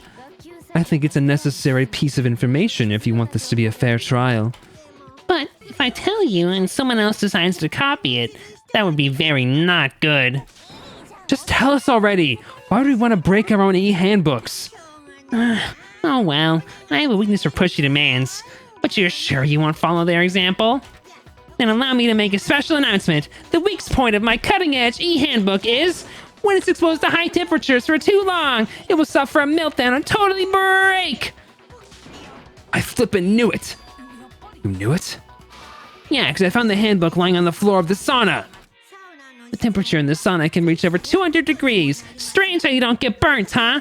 It's because as your sweat evaporates, it creates a cooling layer of air around your skin. If the hot air of the sauna were somehow pushed directly onto your skin, you'd definitely get fried. That layer of air would get blown away. That's why you may feel a burning when you move around. So when you're in a sauna, make sure to keep nice and still. Wow, interesting. I learned one new fact today. That is a mere trifling speck of knowledge. Anyway, if you found the victim's handbook in the sauna, then the killer must have been purposefully trying to raise its temperature to break it. Meaning the culprit somehow knew its weakness. But how'd they find out? Monokuma said he didn't tell anyone, right? Indeed, quite the mystery. What if they found out by accident? What do you mean by accident? What if the killer took their own handbook into the sauna, not knowing its weakness, and it broke? They'd realize it was broken, of course, and it wouldn't be hard to figure out why. You locked the F in, let's go. And once they had Chihiro's handbook, they knew they had an easy way to dispose of it. I won't say it's not possible, but who would have done something like that? I don't know of anyone who took their handbook to the sauna. I might know someone who did. Oh, seriously? I think the one who may have taken their handbook into the sauna was... might have brought their handbook into the sauna. Really, it could have only been one person.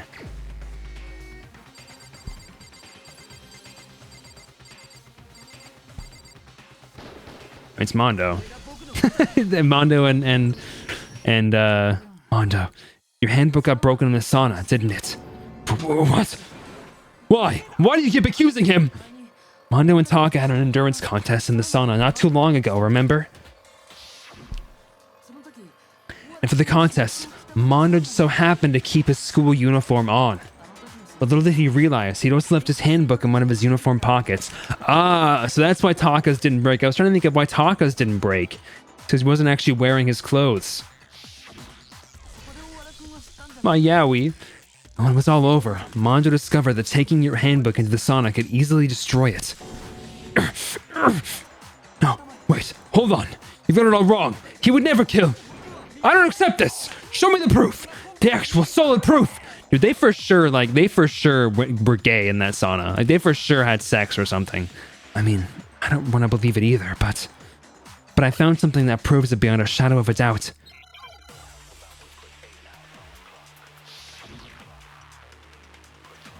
Such a complicated relationship with DR. Holy guacamole, bro.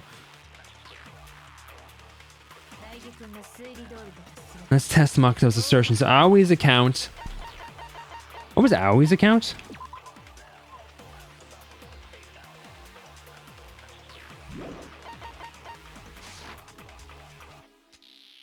So Chihiro's handbook is the other one. Here's the handbook, the card reader. Okay. You broke your own handbook. In other words, if Mondo's handbook is actually broken, then that proves that what Makoto said is right. Oh my gosh, damn handbooks work just fine! See? Look! Makoto was wrong after all. Mondo wouldn't hurt a fly! Okay, it's definitely that his handbook was broken. Even I don't want to believe Mondo might have actually killed someone, but I found something that proves it beyond a shadow of a doubt.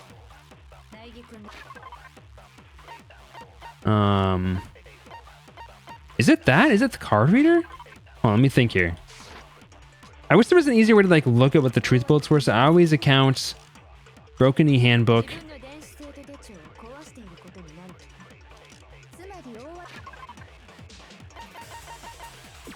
One of the handbooks found in the main hall has been broken, which is apparently a rare occurrence.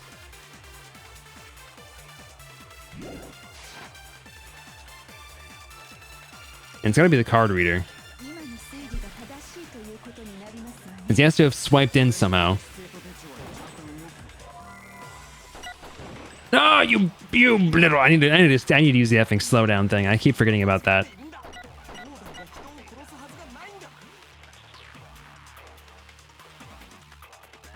Yeah, it definitely seems like a definitely has some like problematic elements for sure.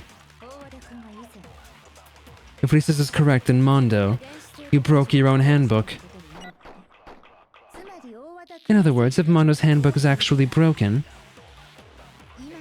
then that proves that what Makoto said is right. Nope, that's not right. I just said, shut up, you little bitch. It's great. Okay. Is that? No, so I have some mixed feelings on the games in general. Too, like the gameplay, you mean? Chihiro's handbook. Genocide Jack case file doesn't have any relevance to this, I don't think.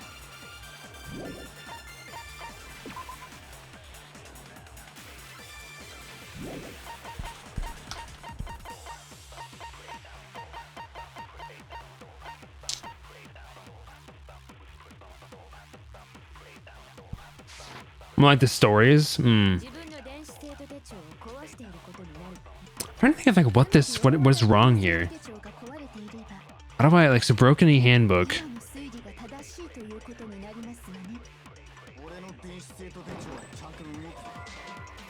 I keep forgetting about this stupid thing. Is that right though? Broken handbook.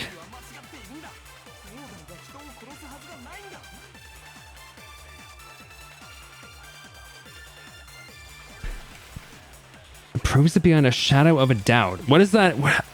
How does that prove it? Just having a different broken handbook doesn't imply that his handbook is broken.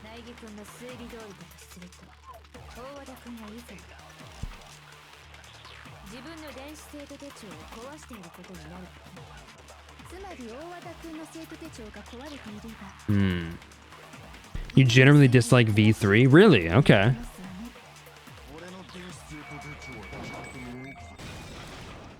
Okay. Honestly, I don't fully understand how this proves anything, but we'll see the argument here. I don't fully track the argumentative line.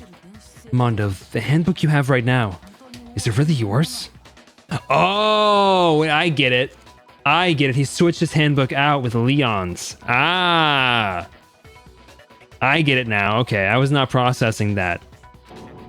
The fuck is that supposed to mean? The broken handbook that was in the main hall. Isn't that one actually yours? What the heck are you talking about?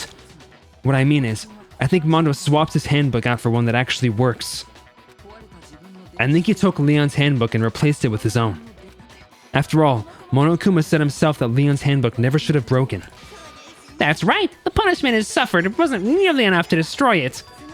So then, the broken handbook in the main hall is actually Mondo's. Which would have meant that the handbook that Mondo has right now is actually Leon's, yes? But isn't that violate the school regulation that says loaning at your handbook is prohibited? We already talked about this. What do you dislike about V3? I'm curious. And I'm curious if others also dislike V3. Like, do I need to play V3? Is V3 worth playing? Well, here's how I look at it.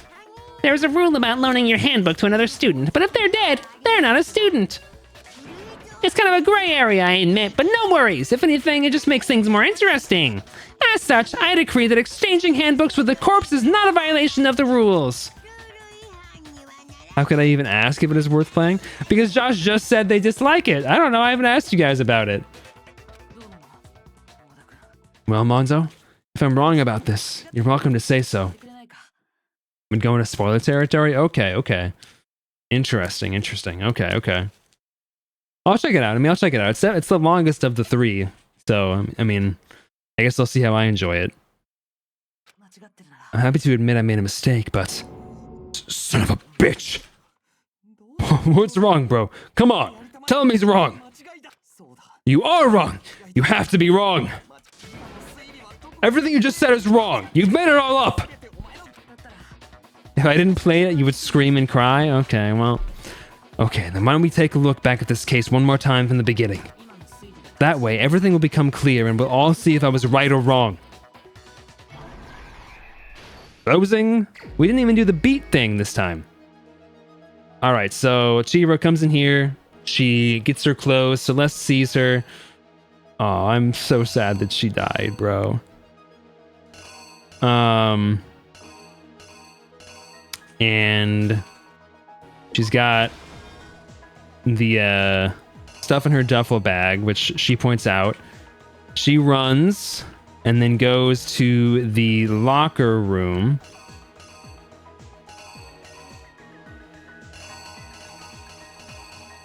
Is this the effing throwing symbol from the last game? That's funny. Or from the last trial. So she's gonna have to swipe in.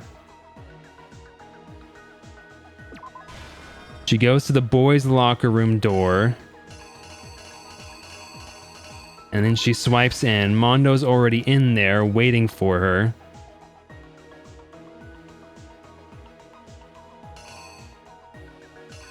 And then...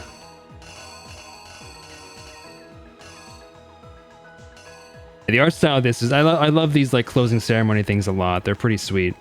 She buzzes in. She comes in. She places her locker down. He's lifting weights? That doesn't make any sense. What connects here?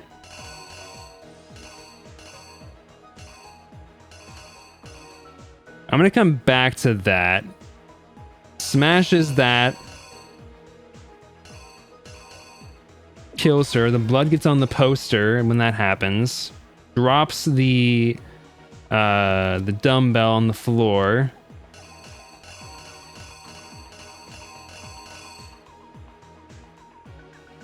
He rolls up that, lifts her body up, and then...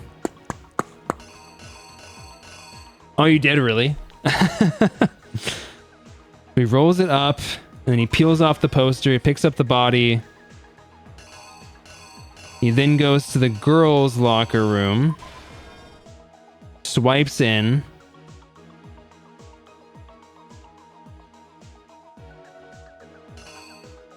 And then he...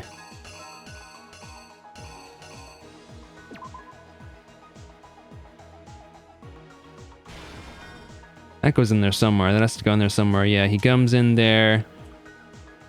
He lays the body down.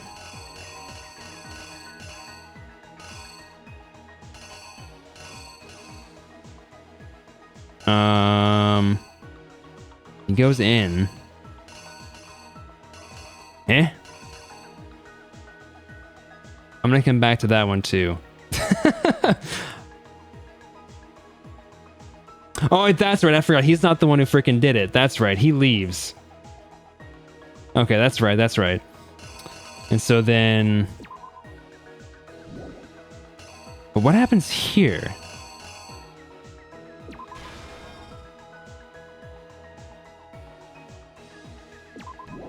What? Okay, I'm not totally sure what's going to plop in that spot there. But then he comes in. And that's the scene before.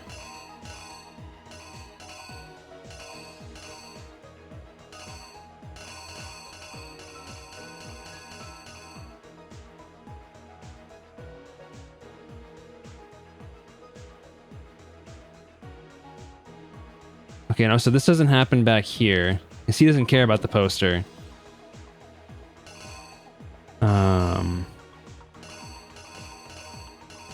This one's kind of hard, actually. This one's kind of difficult. Okay. So he throws the card away here. So this is the card hitting the floor. And And then he comes in. He takes down the poster. And then he writes...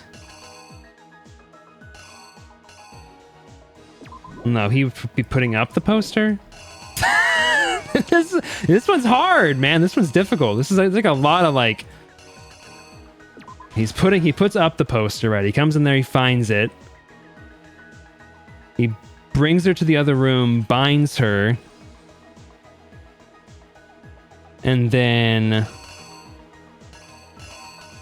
he writes her name on the wall, writes Bloodlust.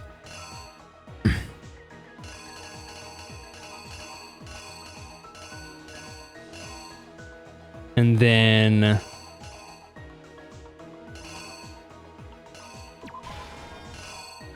he throws it in there, maybe? I guess. This is like the previous one was like somewhat difficult. This is way harder. Like what even goes here? He goes in. I am gonna run out of time.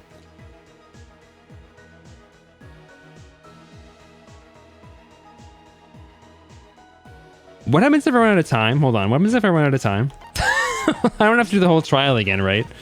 Oh no, I can't save. I might just lose a heart? Okay. So... like, what happens here, right? So he's not gonna have that. He's not gonna be like an approaching shadow. And he obviously won't be bloody. So he has to be weightlifting, I guess, right?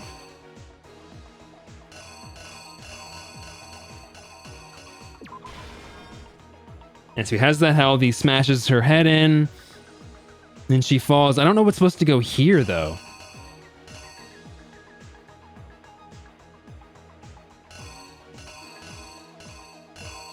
So it did Mondo move the body? I thought that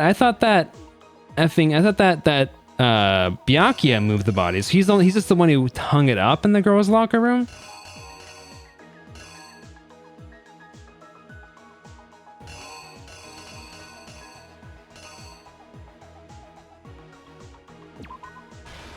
Well, the bloody dumbbell's already right there, so that doesn't make any sense.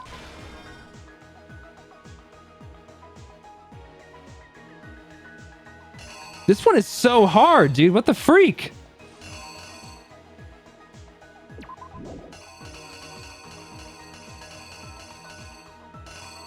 I'm so lost. What the heck, dude? There's so many like repetitious things in here.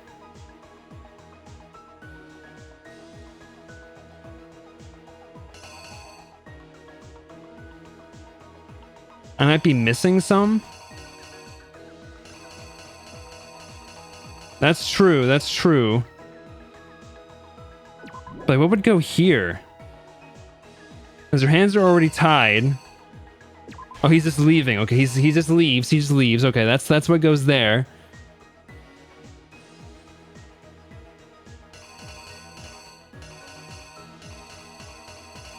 And maybe he just leaves. Let's try it. Let's give it a shot. Does this work? First, let's take a look back to before the incident. Last night, Celeste saw Chihiro in the warehouse, correct? At the time, she was apparently stuffing something into a duffel bag. That something was a blue tracksuit. You can confirm this, right, Celeste?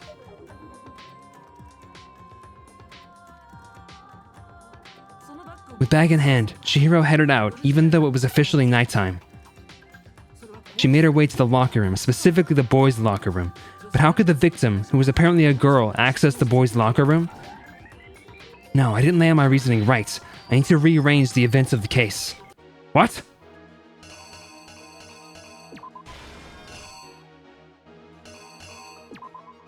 And then she goes in?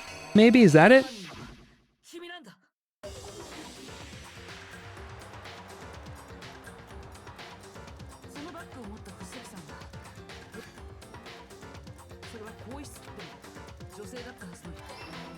Okay. So she was entering in that picture, dude. It's like the pictures. The other thing is the pictures are so freaking small. It's like it's so difficult to like see what's happening in some of these pictures. Simple, because she was actually a she. Which is why she was able to use her own e-handbook to get entrance to the boys' locker room. She was misgendered on her e-handbook. Once inside, she met with someone there, and the person she met was the one who killed her. She was actually a she, believe it or not. It seems likely that the killer grabbed the nearby dumbbell, approached the unsuspecting Chihiro, and attacked her. And that's where the bloodstains on the poster and carpeting in the boys' locker room came from. Two poops? It's mixing. She was actually a she. It was likely in the heat of the moment, the body was arranged, but the murder itself felt unplanned. Which is why the killer hurried to try and hide the act, first pulling up the blood-stained carpet, then removing the bloody poster. And finally carrying the corpse into the girls' locker room. A girl's handbook was necessary to get into the locker room, of course. But this alone doesn't prove that the killer was necessarily a girl. After all, Sayaka and Junko's handbooks had been placed in the main hall. Using one of those, a boy could get into the girls' locker room without much problem. Oh, I'm about to die. Okay, what the freak goes here then?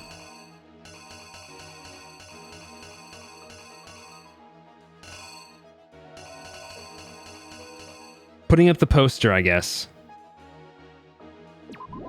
Shoot. I'm running out of time. I'm about to run out of time. I have like no hearts left, dude. He puts up the poster. And what goes here? What goes here? What can even freaking go here? He produces an ID card and goes in.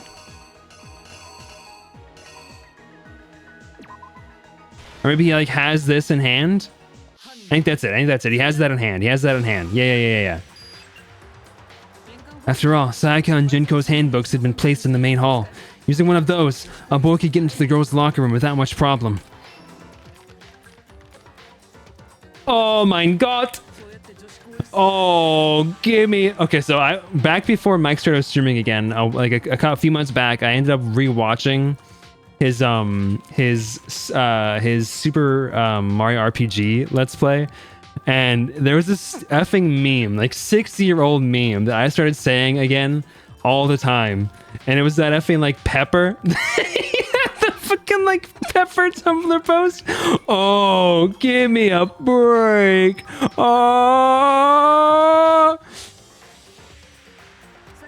With the carpet and the poster they brought with them, they got to work. They changed the layout of the boys and girls' locker room in what you might call a crime scene switch. No, we already had it in hand! No! That could have been the end of things, but no. Byakuya discovered the body and decided to intervene in the situation, making things even more complicated. Oh, it's right! Oh, thank God. Okay, that was right. So, after stumbling on the crime scene, he went and grabbed the extension cord from the library, and then he got to work. Okay, but that's okay. And that's actually also not, like, that makes no sense. If you went to get it now, at this point, he already has it in the previous picture. So he like, it looks like he like came in here like knowing Chihiro's body was going to be there. Use the cord to string up Chihiro's lifeless body. Okay, here's one question I do have though. Here's one question that I do have. Why did he go in the girls' locker room? Because he didn't know about the death yet, right? Why would he think, oh, let's just go into the girls' locker room now. Let's just use one of the code cards to go into the girls' locker room.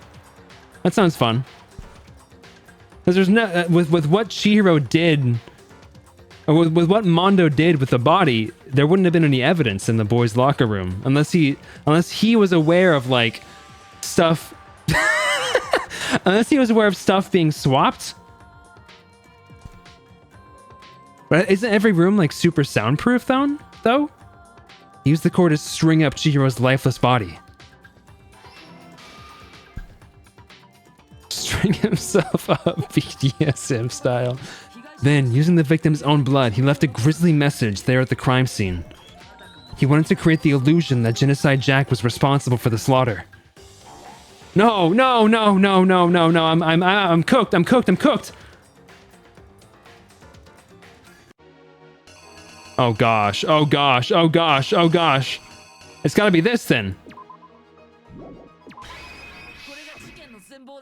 I have 6 seconds left. No, I'm dead. What happens now? Nobody believes me. Nobody wants to hear what I have to say. Uh-oh, have we already come to the end of the debate? Well then, the class trial is officially adjourned. Now it's time to reveal who's the blackened.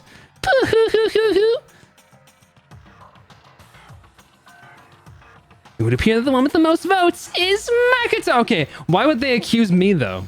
Like, there's literally zero evidence against me. Like, make it somebody else though. Like, why would they accuse me? However, Makoto is not the blackened. Too bad. Looks like the real killer gets to graduate. Congratulations to them. On the other hand, everyone else must now be punished. Is this really it for us? Is it all over? What do you say? Want to give it another shot?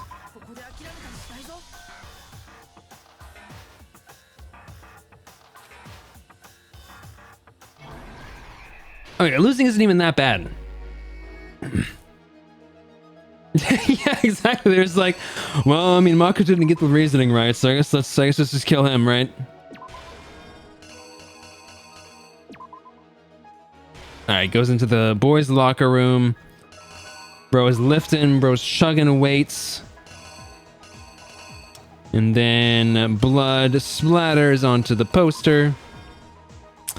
And then bro's chugging those weights, takes off the poster. Then they leave. Okay, what goes here again? Going to the girls' locker room.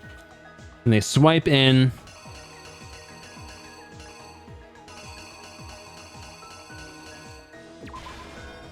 Replace the poster. Little freak comes in here. Carrying this. Writes it on the wall.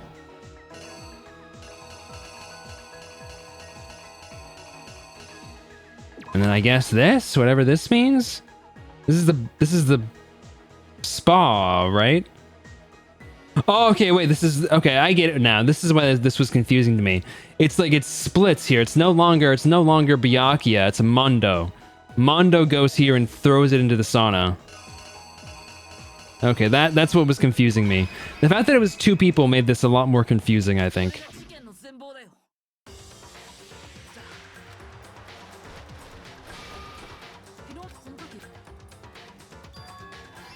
This design is so cute.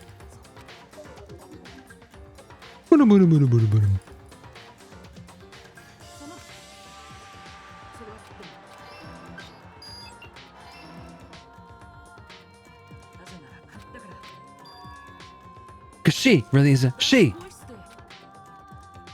In the Mario world, Mario.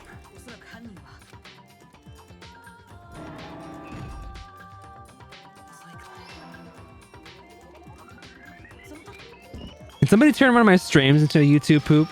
That'd be really funny.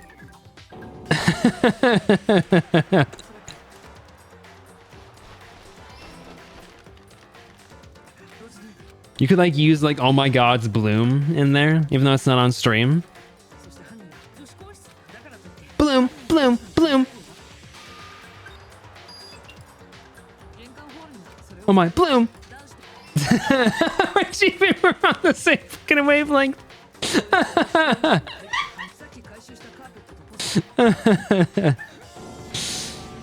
She was actually a she, and I fell for hours.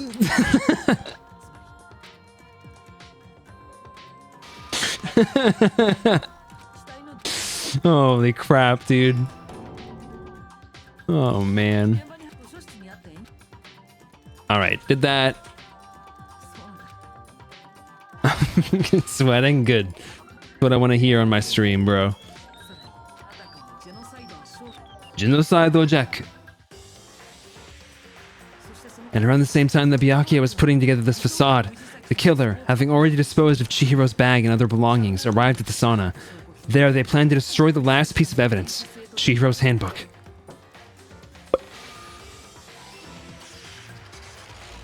And just as the killer expected, the steamy sauna was enough to ruin the electronic gadget. Somehow, the killer knew that the handbook couldn't stand up to the heat of the sauna. And the reason they knew that is because the sauna had already wrecked their own handbook. And that's how it all played out. Oh no, that's right. The effing like rhythm game is now. Isn't that right, Mondo Awada?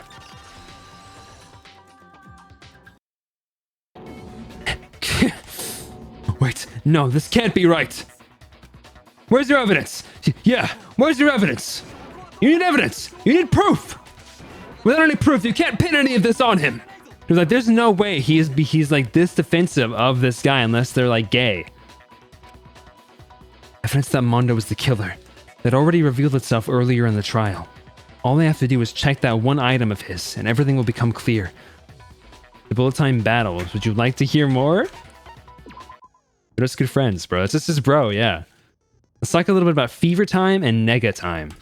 During a bullet time battle, if you press the space key, fever time will activate and the tempo will be forced to its max. Okay, this is what I was asking for. Okay. At this point, even if you push the buttons at random, you won't miss. So you can push RMB, LMB, RMB, LMB, however you want to destroy the opponent's verbal assault. But this only lasts until your focus gauge runs out, to make the best possible use of your time. Of course, it wouldn't be fair if only you got access to special time, right? They've also prepared something called nega time that your opponent can use. If the opponent activates nega time during the bullet time battle, your tempo marker will disappear, making it quite a bit tougher to hit the buttons in rhythm. If you were to activate fever time at this point, no, never mind, I'm sure nothing would happen. I don't know what I was worried about. Unsurprisingly, if your action difficulty is set to gentle, the opponent won't use nega time. Well then, good luck and have fun! The Russian taunt. Oh, and I'm fighting Taka?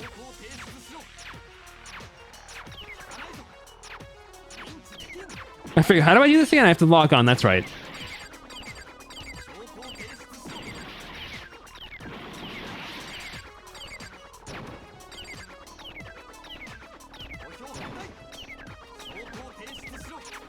Oh no!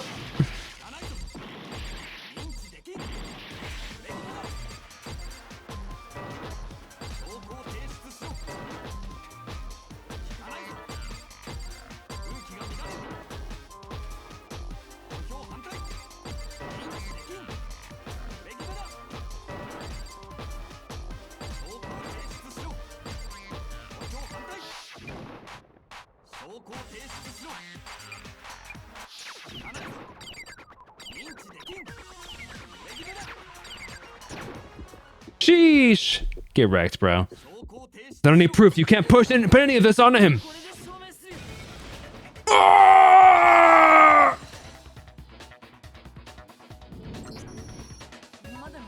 If my thinking so far is right, Mondo must have replaced his broken handbook with Leon's. In which case, we can just check each of our handbooks right now. Once we do that, we don't gotta do that. Huh? Yeah. I did it. I killed him. I killed her.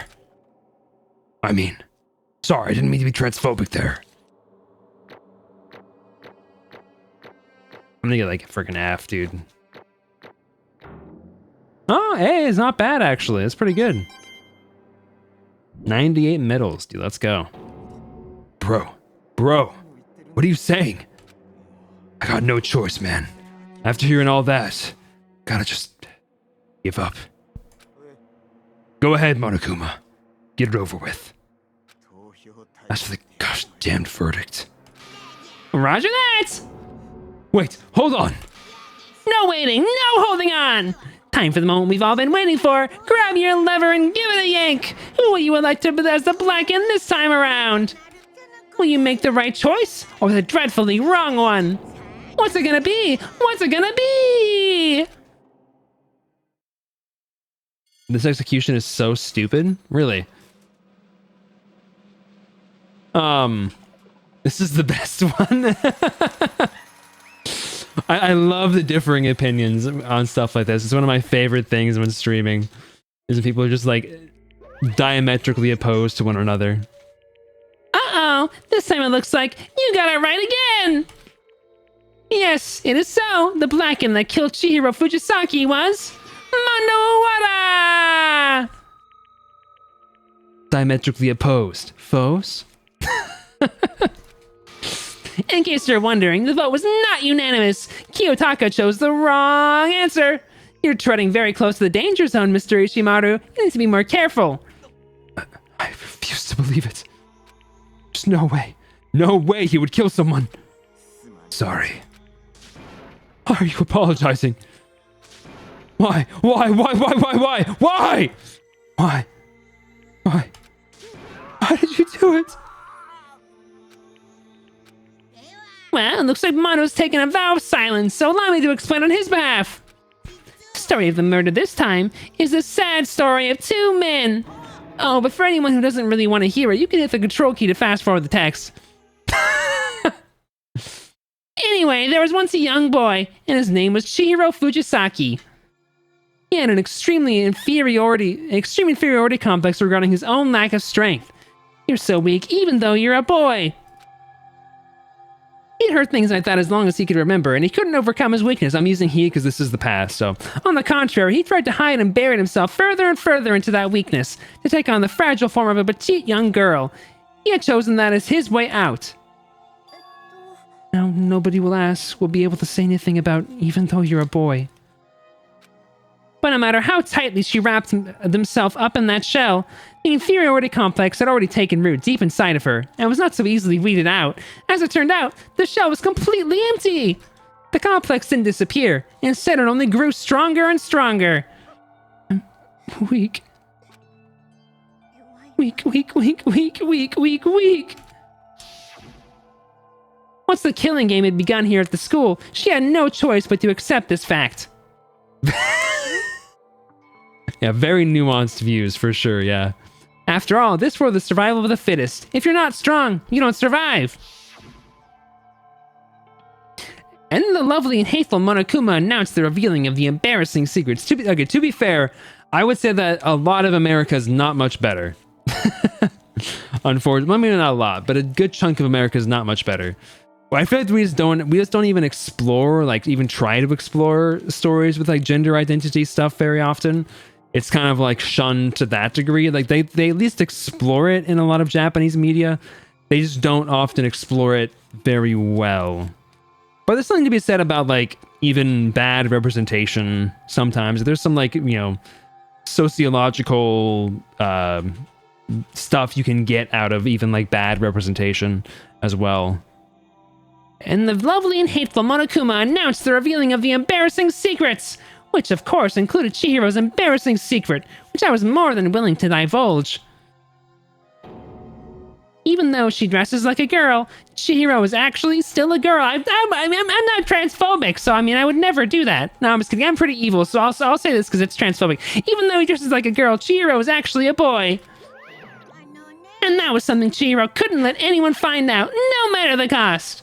If that was revealed, it would be the end. The hardened shell would crack, the armor would fall away. Without a doubt, those around him would torture him more than ever before. Everyone figured being thrust into such a dilemma must have sent her spiraling into despair. See, I don't know. Should I make Monokuma misgender Mr. Chihiro because Monokuma's evil? I don't know. And yet... sorry. I don't really want to talk about it right now. Monokuma is transphobic 100%. I mean, he did also mark her as like a boy on her card. So like, yeah, I think that, yeah, he definitely would. But I also don't want to leave things the way they were. So maybe I can, oh, that's not the right words. But I also don't want to leave things the way they are. So maybe I can talk about it later.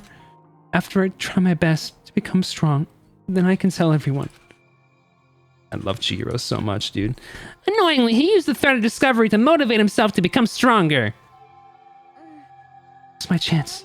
I'm going to get stronger and accept who I am. Strong enough so that when someone says, even though you're a boy, I'll be okay. I'll get better. With that, though, without thought at the front of his mind, he resolved to take immediate action. And so, that day, he made the commitment to begin exercising. He was prepared to retrain his mind and body. But sadly, that would be the first and only chance he would get at it. When he decided to start exercising, he thought it would be good to ask for someone's help. But he wanted to tell that person his secret first and then ask them to help him from there. And the person he went to was me. Yep, it sure was! The biker gang fella had been painfully clear about how important his manly promises were. So Chihiro probably figured that even if he could fight Mondo, his horror would make him keep the secret. Plus, I know. When I watched that thing, I watched a little bit of like the English dub of this game because I was curious if people were like how bad it was. And honestly, I don't think it's bad. I think it's fine. I was like, dude, that's literally exactly the voice I randomly chose. Plus, Mr. Macho Mondo was the very symbol of a strong man that Chihiro had always aspired to. Maybe talking to Mondo about it will help give me some courage. So he went and asked Mondo to help him become strong. That was his aspiration, and he thought that only with Mondo's support would he ever be able to come close to that. But then, that must be why Mondo did what he did, to keep the promise he'd made to Chihiro. Huh? Did what he did? You mean that's why Mondo carried Chihiro from the boys' locker room into the girls' locker room? Yes, that's exactly what I mean. Oh, Mondo. Stop. Why'd you kill him, though? Why'd you kill her, I mean? Wasn't that to cover up what he'd done? That could have been part of it, but I don't think that it was the main reason. The real purpose was to keep the promise between men he'd made to Chihiro. But how does moving the body keep his secret? Because if everyone knew she'd been killed in the boys' locker room, then everyone would have been arguing about how she got into the boys' locker room, right? Once that started up, at least a few of us would have immediately begun to suspect her identity. So, yeah, sorry. Switching like the genders back and forth is a little tough. He tried to protect Chihiro's secret by putting her in the girls' locker room and stealing her handbook, see? Then, Mondo did all that to keep the promise he'd made to Chihiro, who he'd also killed. Wait, that's the wrong voice. Gosh dang it! Why would he do that? The more I hear you talk, the more I don't understand. I mean, you guys trusted each other, right?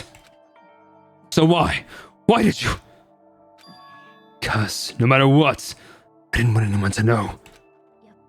That's what triggered it after all. The possibility of having your embarrassing memories and secrets exposed. That's impossible. Nothing could have been that bad. Something he didn't want anyone to know, even if it meant killing someone? It's impossible! How many times must I repeat myself? To judge others by your own standard is the height of folly. Even if you can't comprehend it, he obviously can. That's all there is to it. Well, while we're on the subject, why don't I tell you? Nah, I'm sure you could do it if you wanted to. It is tough though. You're definitely gonna slip up for sure. An embarrassing memory. That secret he didn't want anyone to know. You know what Mondo did? He killed his own brother! Bruh. Mondo, the ultimate biker gang leader, makes all the hoodlums and riffraff across the country tremble. But the only reason he had the chance to join a gang in the first place was because of a certain someone. Mondo's older brother. His name was Dayo Owada. Mondo had nothing but respect for him. It was because of Daya that Mondo ever got on a motorcycle. Vroom vroom. Mondo's brother was his only family growing up. He was the only one Mondo could trust or respect. He wanted to measure up to his big brother, so he imitated him in everything he did. Mondo was the epitome of the starry-eyed kid brother. Meanwhile, the charismatic older brother had put together a local motorcycle gang. And before anyone knew it, it had grown into the biggest biker gang in the country. Daya, the older brother, number one in the gang, and his number two is younger brother, Mondo. Daya also decided to invest in making some vegan cheese brands. In the beginning, everything was peaches and gravy. But when Mondo started to think about how he would have to take over the gang from his brother someday, his brother's greatness, his reputation, began to gnaw on Mondo's very soul. The kid's gonna take over for Daya, huh? Daya created this gang with his bare hands. Mondo's just along for the ride. Would someone like that really be our leader? All that'll do is make the gang look bad. Almost every day, Mondo heard the gossip and whispers of the other members of the gang, which is why I gotta get stronger. Stronger than Daya. Once. Just one time. No matter what, I gotta win. I don't care what it takes, I gotta come out on top! And on the night of this amazing brother's retirement ceremony, Mondo challenged him to a street race. But during the race, tragedy struck. Okay, I don't know if I would really say, like, he killed his older brother. The kid brother pushed ahead with reckless abandon, eager for victory, and dashed into... Okay, well, I see, okay. Dashed into oncoming traffic. But suddenly... Okay, he, like, kind of did, but it wasn't like he killed his brother. He got him killed on accident. Laying in his kid brother's arms, the older brother delivered his final words. My bad, kid. I fucked up. Sorry. Of course, he knew it was his brother's fault, but Daya never blamed him for what happened. Hey, kid. The rest is up to you. No matter what, gotta keep this gang together. 'Cause it's the team. You and me put together. It's a promise between men. Bro, that's quite sad, actually. But yeah, very much a stretch to say he killed him. He decided to hide the truth of what happened from everyone else in the gang. In order to keep the gang together and keep the promise to his brother, he could never admit it to anyone that it was his own weakness that caused the accident. And as a result, the team was made even stronger under the banner of the kid who'd bested his big brother. Daya was gonna lose to his kid brother, so he got stupid and got himself killed. That became the explanation for what happened. Mondo's lie became the truth. He wanted to leave the team so bad he was willing to tell all kinds of lies about his brother. As a man of honor, it's very easy to see how Mondo would view his brother dying as a result of his own recklessness. Oh, for sure. I definitely see why he would think that. It's just not the truth. Like, it's not what happened. I'm strong. Strong. Yet. As soon as our killing game began, he realized, no matter how tough he pretended to be, he was just another weakling that could die in an instant. And then the hateful Monokuma announced the revealing of the embarrassing secrets. At that point, it was clear I would have no problem shedding light on his secret. Mondo killed his own older brother. No matter what, I couldn't let the other gang members find out. If that happened, everything would have been ruined. Everything me and my brother had worked to create would have been destroyed. His death, all the guilt I'd been carrying around, it all would have been for nothing. That's why I... Mondo. My head filled up with the kind of fuzzy uneasiness and just started swirling around. Yeah, what's up, Forgotten? Yeah, but not the biker gang, though.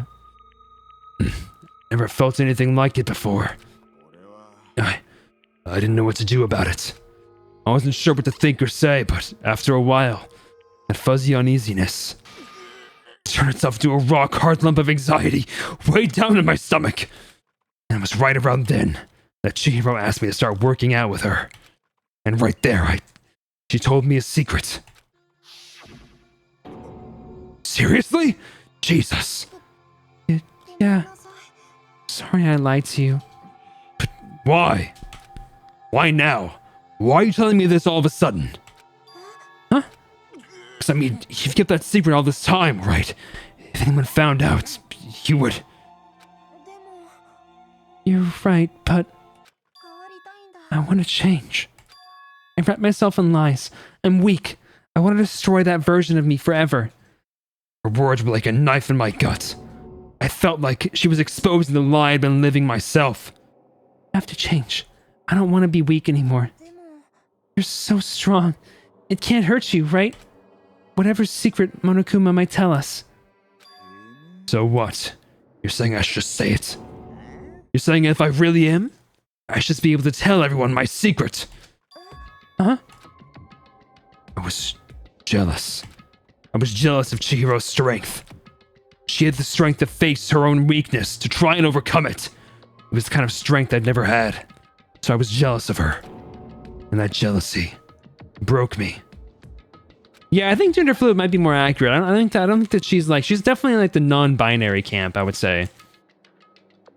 Are you making fun of me? I'm strong. Are you fucking with me right now? I'm not making fun of you. You really are strong, Monzo. I feel like I could hear something starting to creak. Something inside my head. What did she want me to do? Because like even if this is all like an act, right? Something she was doing to like try to hide her own like feelings of inadequacy. It doesn't really change the fact that like she had done it for so long, and you don't just do that casually for no reason. Like you don't just live your life like that. You know, like there's got to be something in you that accepts that reality and is somewhat okay with that presentation of yourself for you to just be going through life pretty casually in that way, even if there is some part of you that's ashamed. Like internalized transphobia is like very normal. But I would say they aren't necessarily against being perceived as male either. So they feel like they've fallen to more like maybe like the non-binary, like gender fluid camp. I think I might agree with you, Josh. You really like the any pronouns for Chihiro because it gives them the freedom to express himself in different ways. Yeah, I think you might be right. So really, Monokuma might have been trying to be transphobic, but like, you know, trying to ends up not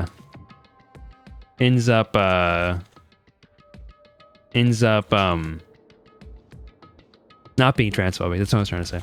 This is a safe space? Yeah. What was I supposed to do? Was I supposed to just sit back, let my secret get revealed and ruin everything? What's wrong? Why did you just tell me all that? Are you trying to rub my failure in my face? No, I just really admire you. I admire your strength. That's right. I am strong. Strong. I'm strong. Strong. Stronger than you. And stronger than Daya! I don't remember anything after that. When I woke up again, he was lying at my feet, covered in blood. I had the dumbbell in my hand, and I was just staring at her, down on the ground. Hey! I killed him. I killed Chihiro. Even after all this time, I'm still just as weak as I've always been. I mean, that's a valid perception to have. Yeah, I mean, I think you could definitely interpret it as like, she is just, or he is just very much upset about being shoved into this category. But I don't agree with that. I definitely do think that the intentionality was there to make them trans in some way. Maybe not. Yeah, it's definitely under the trans umbrella in some way. I don't think I agree with like M to F, but I do agree with like them being under the non-binary umbrella for sure. Even after all this time, I'm still as weak as I've always been. And thanks to that, I did something I could never take back. Mondo was normally so aggressive, so angry. Hid that weak side away from everyone. That was his secret. A weakness like that lived in a heart like his. It turned him cold-blooded. God damn it.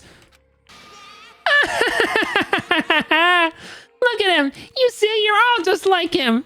For a secret from the past, for a memory! For that, he killed another living human in cold blood! He couldn't get free of his regrets from the outside world. He doesn't know what true strength is. Do you see hope anywhere in there? Because I sure don't. Yeah, absolutely. Yeah, there's definitely like very, like, especially in Japan. And being that that's where this game comes from, it's kind of hard. It's one of those things of like, is it the author's intention for this character to be trans? Like Trixie, for example, from My Little Pony, right? Is Trixie like, was it intended for Trixie to be trans? Or was it just a fact that like that was sort of imposed upon her by the fandom? And the question then becomes like, how much does author's intent really matter with things like this? And it really doesn't matter a whole lot. You know, it doesn't matter whether the author wanted the yellow curtains in the background to be some deep allegorical, you know, message underlying the themes of grief and loss in the book. They might have just been yellow curtains to the author, but whether they intended for it to be interpreted that way or not, there is like pieces of evidence and an argument that you can make to pull that sort of that interpretation out of this piece, this media, even if it wasn't intended.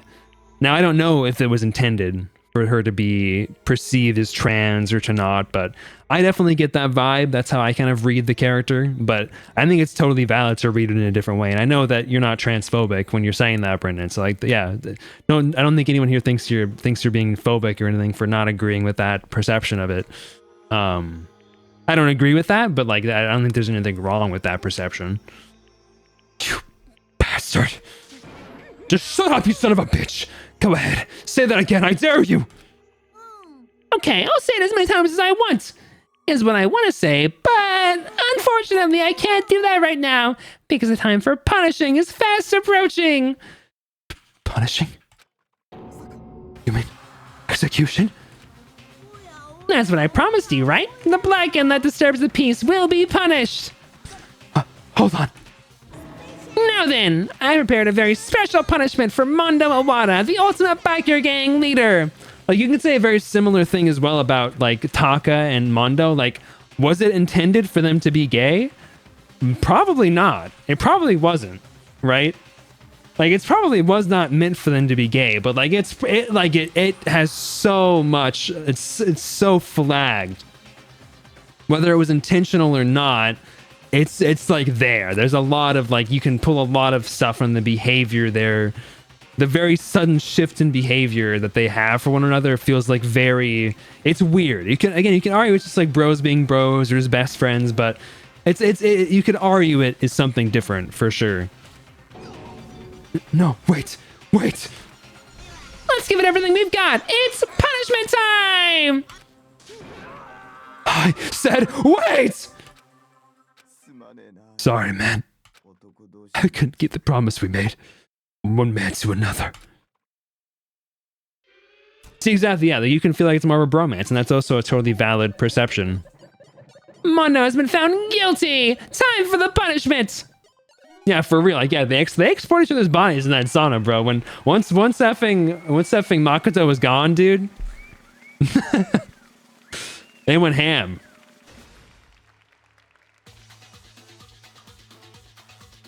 Is this gonna be like accelerated into a wall or something? Fucking Monokuma wearing the freaking, I forget what that's called, the pompadour or whatever.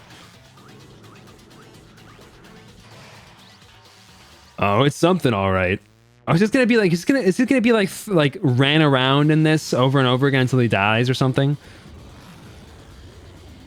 From like the G-force. I could say that.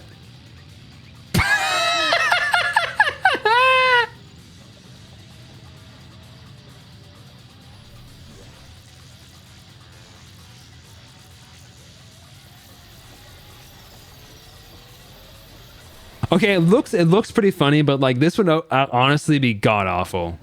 This would be a terrible way to die.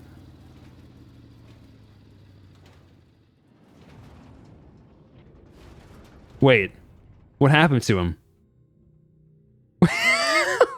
wait, what happened to him?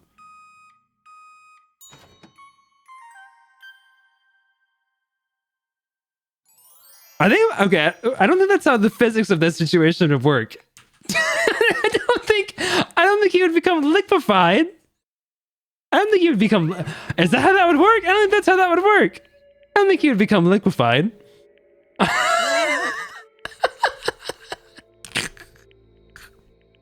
Churned into butter. I mean, I guess maybe if you were going like super fast, but like there's no way you'd be going that fast. I don't think. I'm not a physicist, so I don't know, but I don't think that's how that would work. Holy shiz, bro. They made him into, they buttered that boy, dude. They turned him into butter. Laugh at death, and your soul will be forever at peace. Monokuma can break the laws of physics? It can't be. Okay, but what I was thinking what was gonna happen is he was just gonna like vomit. Just like because of the extreme like G-forces spinning him around constantly, like making him throw up constantly. What a terrible way to die. Just your stomach being empty, totally dehydrated as you're spinning around, completely disoriented. Like that would have been a more messed up death on us. This is like kind of somewhat funny. As like messed up as it is. Mondo butter. But like that would have been a really effed up death. Like he just dies from like vomiting constantly and like becomes completely, you know, loses all nutrition, like just dies from having nothing in his body anymore. Can't be. My brother. Okay, well, maybe that changes it a little bit, him saying that. Another murder and another execution. What's to feel again? Everyone's lives are taken so lightly here. I feel like I might be going mad. Maybe I'll just... What happened?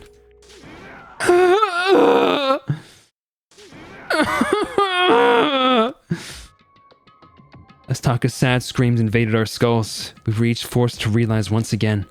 But of course he had to. What a disappointment. This is the end of the game. Byakuya? God, he is such a bastard. You know what? Okay, I'm changing my answer. Hifumi is like a little rat. He's like a creepy sex pest rat. But like at least he's not like an absolute just like arrogant sociopathic douche. Like at least Hifumi has like a little bit of like emotion and like concern for other people. Byakuya has got to be my least favorite, bro. Byakuya is definitely you know what, Byakuya, you've been demoted underneath Hifumi. How's that feel? Completely insane, you know that? A game? One of our friends is dead. Do you realize that? Of course I do. Because this game is life or death. I don't have anything to say to you. I don't have a response, except that I just don't understand why. Why did you go out of your way to disguise Mundo's crime? All the more reason to love him. So you guys just have garbage taste for human beings. These are the kinds of characters that I freaking hate, dude. Why? I mean, they're interesting as characters, don't get me wrong. I just hate them. I'm not saying he's a badly written character. I just hate them as like, I want to like characters who like I think I would like as people, you know, who like I think are interesting. Isn't it obvious? Because it made things more interesting. Yeah, exactly. His voice was calm, emotionless, like the voice of death. It chilled me to the bone. It kind of gives me like a little bit like Orochimaru vibes, even though his voice actor is not Orochimaru's VA.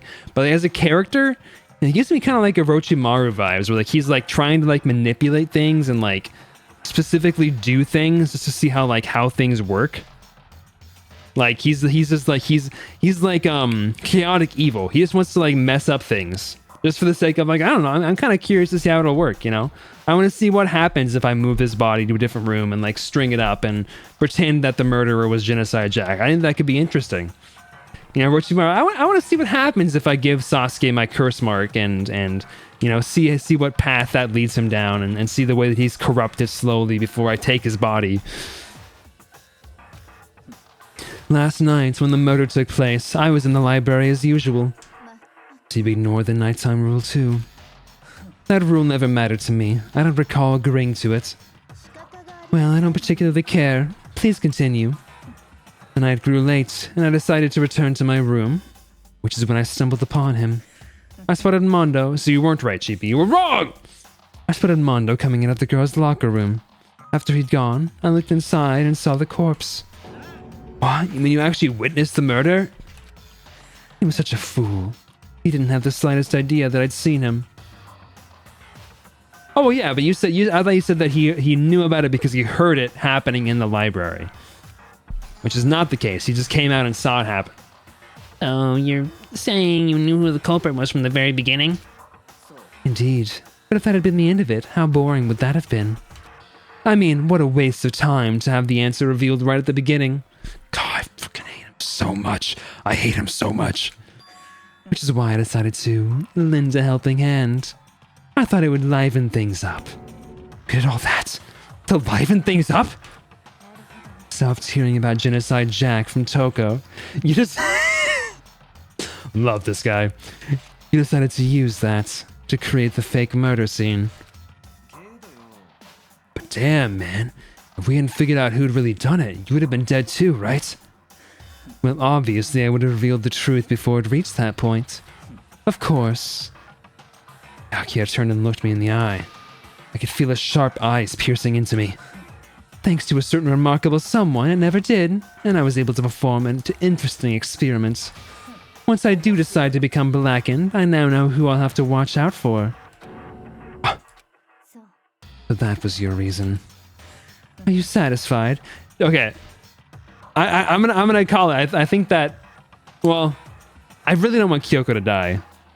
But I feel like if I say I don't want Kyoko to die, she's gonna die. That's exactly what happened. I was like ranting and raving about how much I loved Chihiro as a character, and then she died. And there was like, I'm so curious if the death flags that I saw in her messages when we were like interacting were there for every character, or if it was just her, and that's why they were there. Like it was actually intending to be like a hint. Are you satisfied? If you just heard a notification sound, that was me. So sorry, my calendar just popped up a notification. Yes. We're done listening to your story. Hamster is my favorite character. Moving on. I can't even do that for a bit, dude. There's something I'd like to ask Monokuma. Oh, I'm up next. You like to perform these elaborate executions each time, correct? My question is, why? Do you like them? But you know, this punishment, this despair, it's not just for you. All this punishment, all this despair is my gift to mankind itself. You're over-exaggerating. I am not over-exaggerating. These punishments are meant to transform all hope to despair. What do you mean? Mean? Mean? Mean? Mean. Good grief! I don't understand why you have to pick apart every little stupid thing. Whatever, it doesn't matter. In the end, I'm going to stand alone as the victor, and then everything will be revealed to me. The noble son of a noble family. Truly, you understand me. I think this is the start of a terrifying friendship.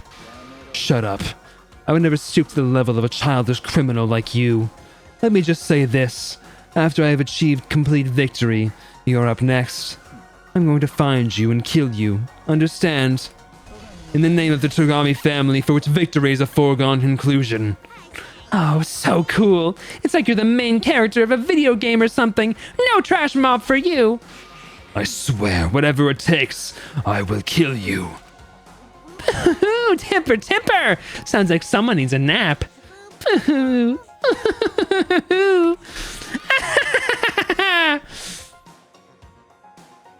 love voice acting Monokuma, dude. Monokuma's laughter peeled across the courtroom and the curtain closed on the case of Chihiro and Mondo. But I knew that wasn't the end.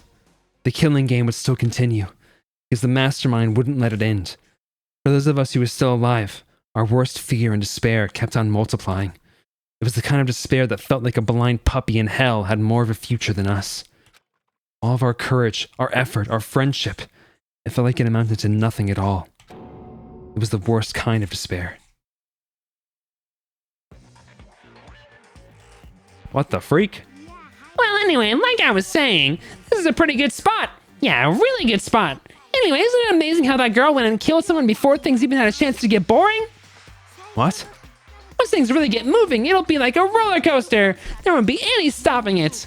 Fear and despair charge forward at a speed nothing can hope to match. But I must admit it, I'm disappointed.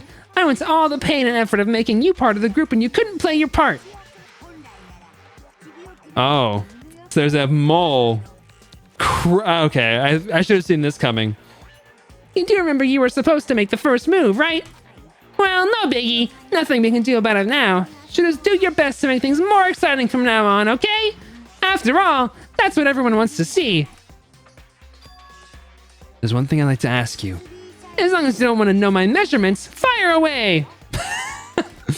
Who is it? The 16th high school student, I mean. Huh? My, you really took me by surprise there. I know I said you could ask anything, but... Super denied, ultra denied, denied, because you see, that's my ace in the hole. And nobody'd be dumb enough to reveal that, right? No matter how close they were to their friends. Hey, what's up, Pajama? How's it going? Welcome in, Raiders. My name is Emmy. I use they, them pronouns. We're actually going to be finishing up here pretty soon, unfortunately. I'm just about to finish up this chapter and then run off for an appointment. But welcome in, folks. We'll be raiding after somebody else here just shortly. Twists and turns. Here we go. All right. Yeah, thank you. So you can see it's down to 10, bro. I really thought Hifumi was going to be the first one to die, to be honest, because he's like so unlikable. I really thought they were going to kill him off first. But instead, it was a character who was super likable.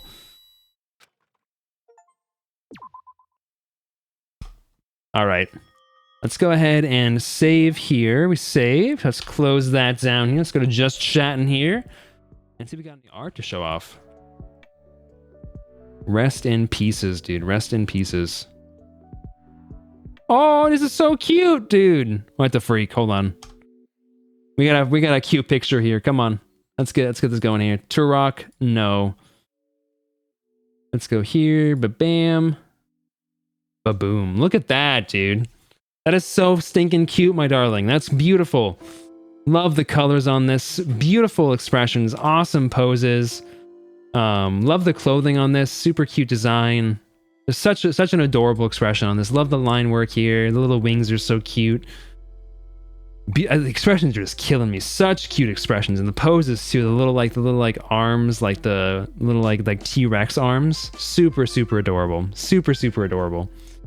Love that. Love that. Is Erin here?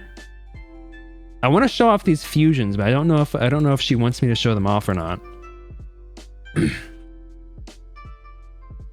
That be okay, you think? You don't think Erin wants me to show them? Okay, I won't show them then.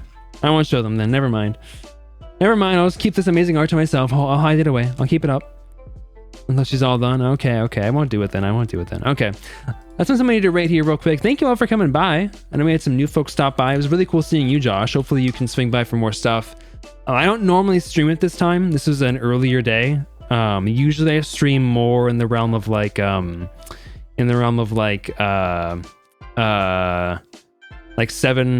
p.m. PST or so, which unfortunately I think does conflict with the time Mike usually streams, which is another reason why I haven't been watching all their streams. But let's go ahead and raid into somebody here. Nice fart, dude. Nice fart to end it off. Let's go. Not a whole lot of folks on right now. Let's go ahead and raid into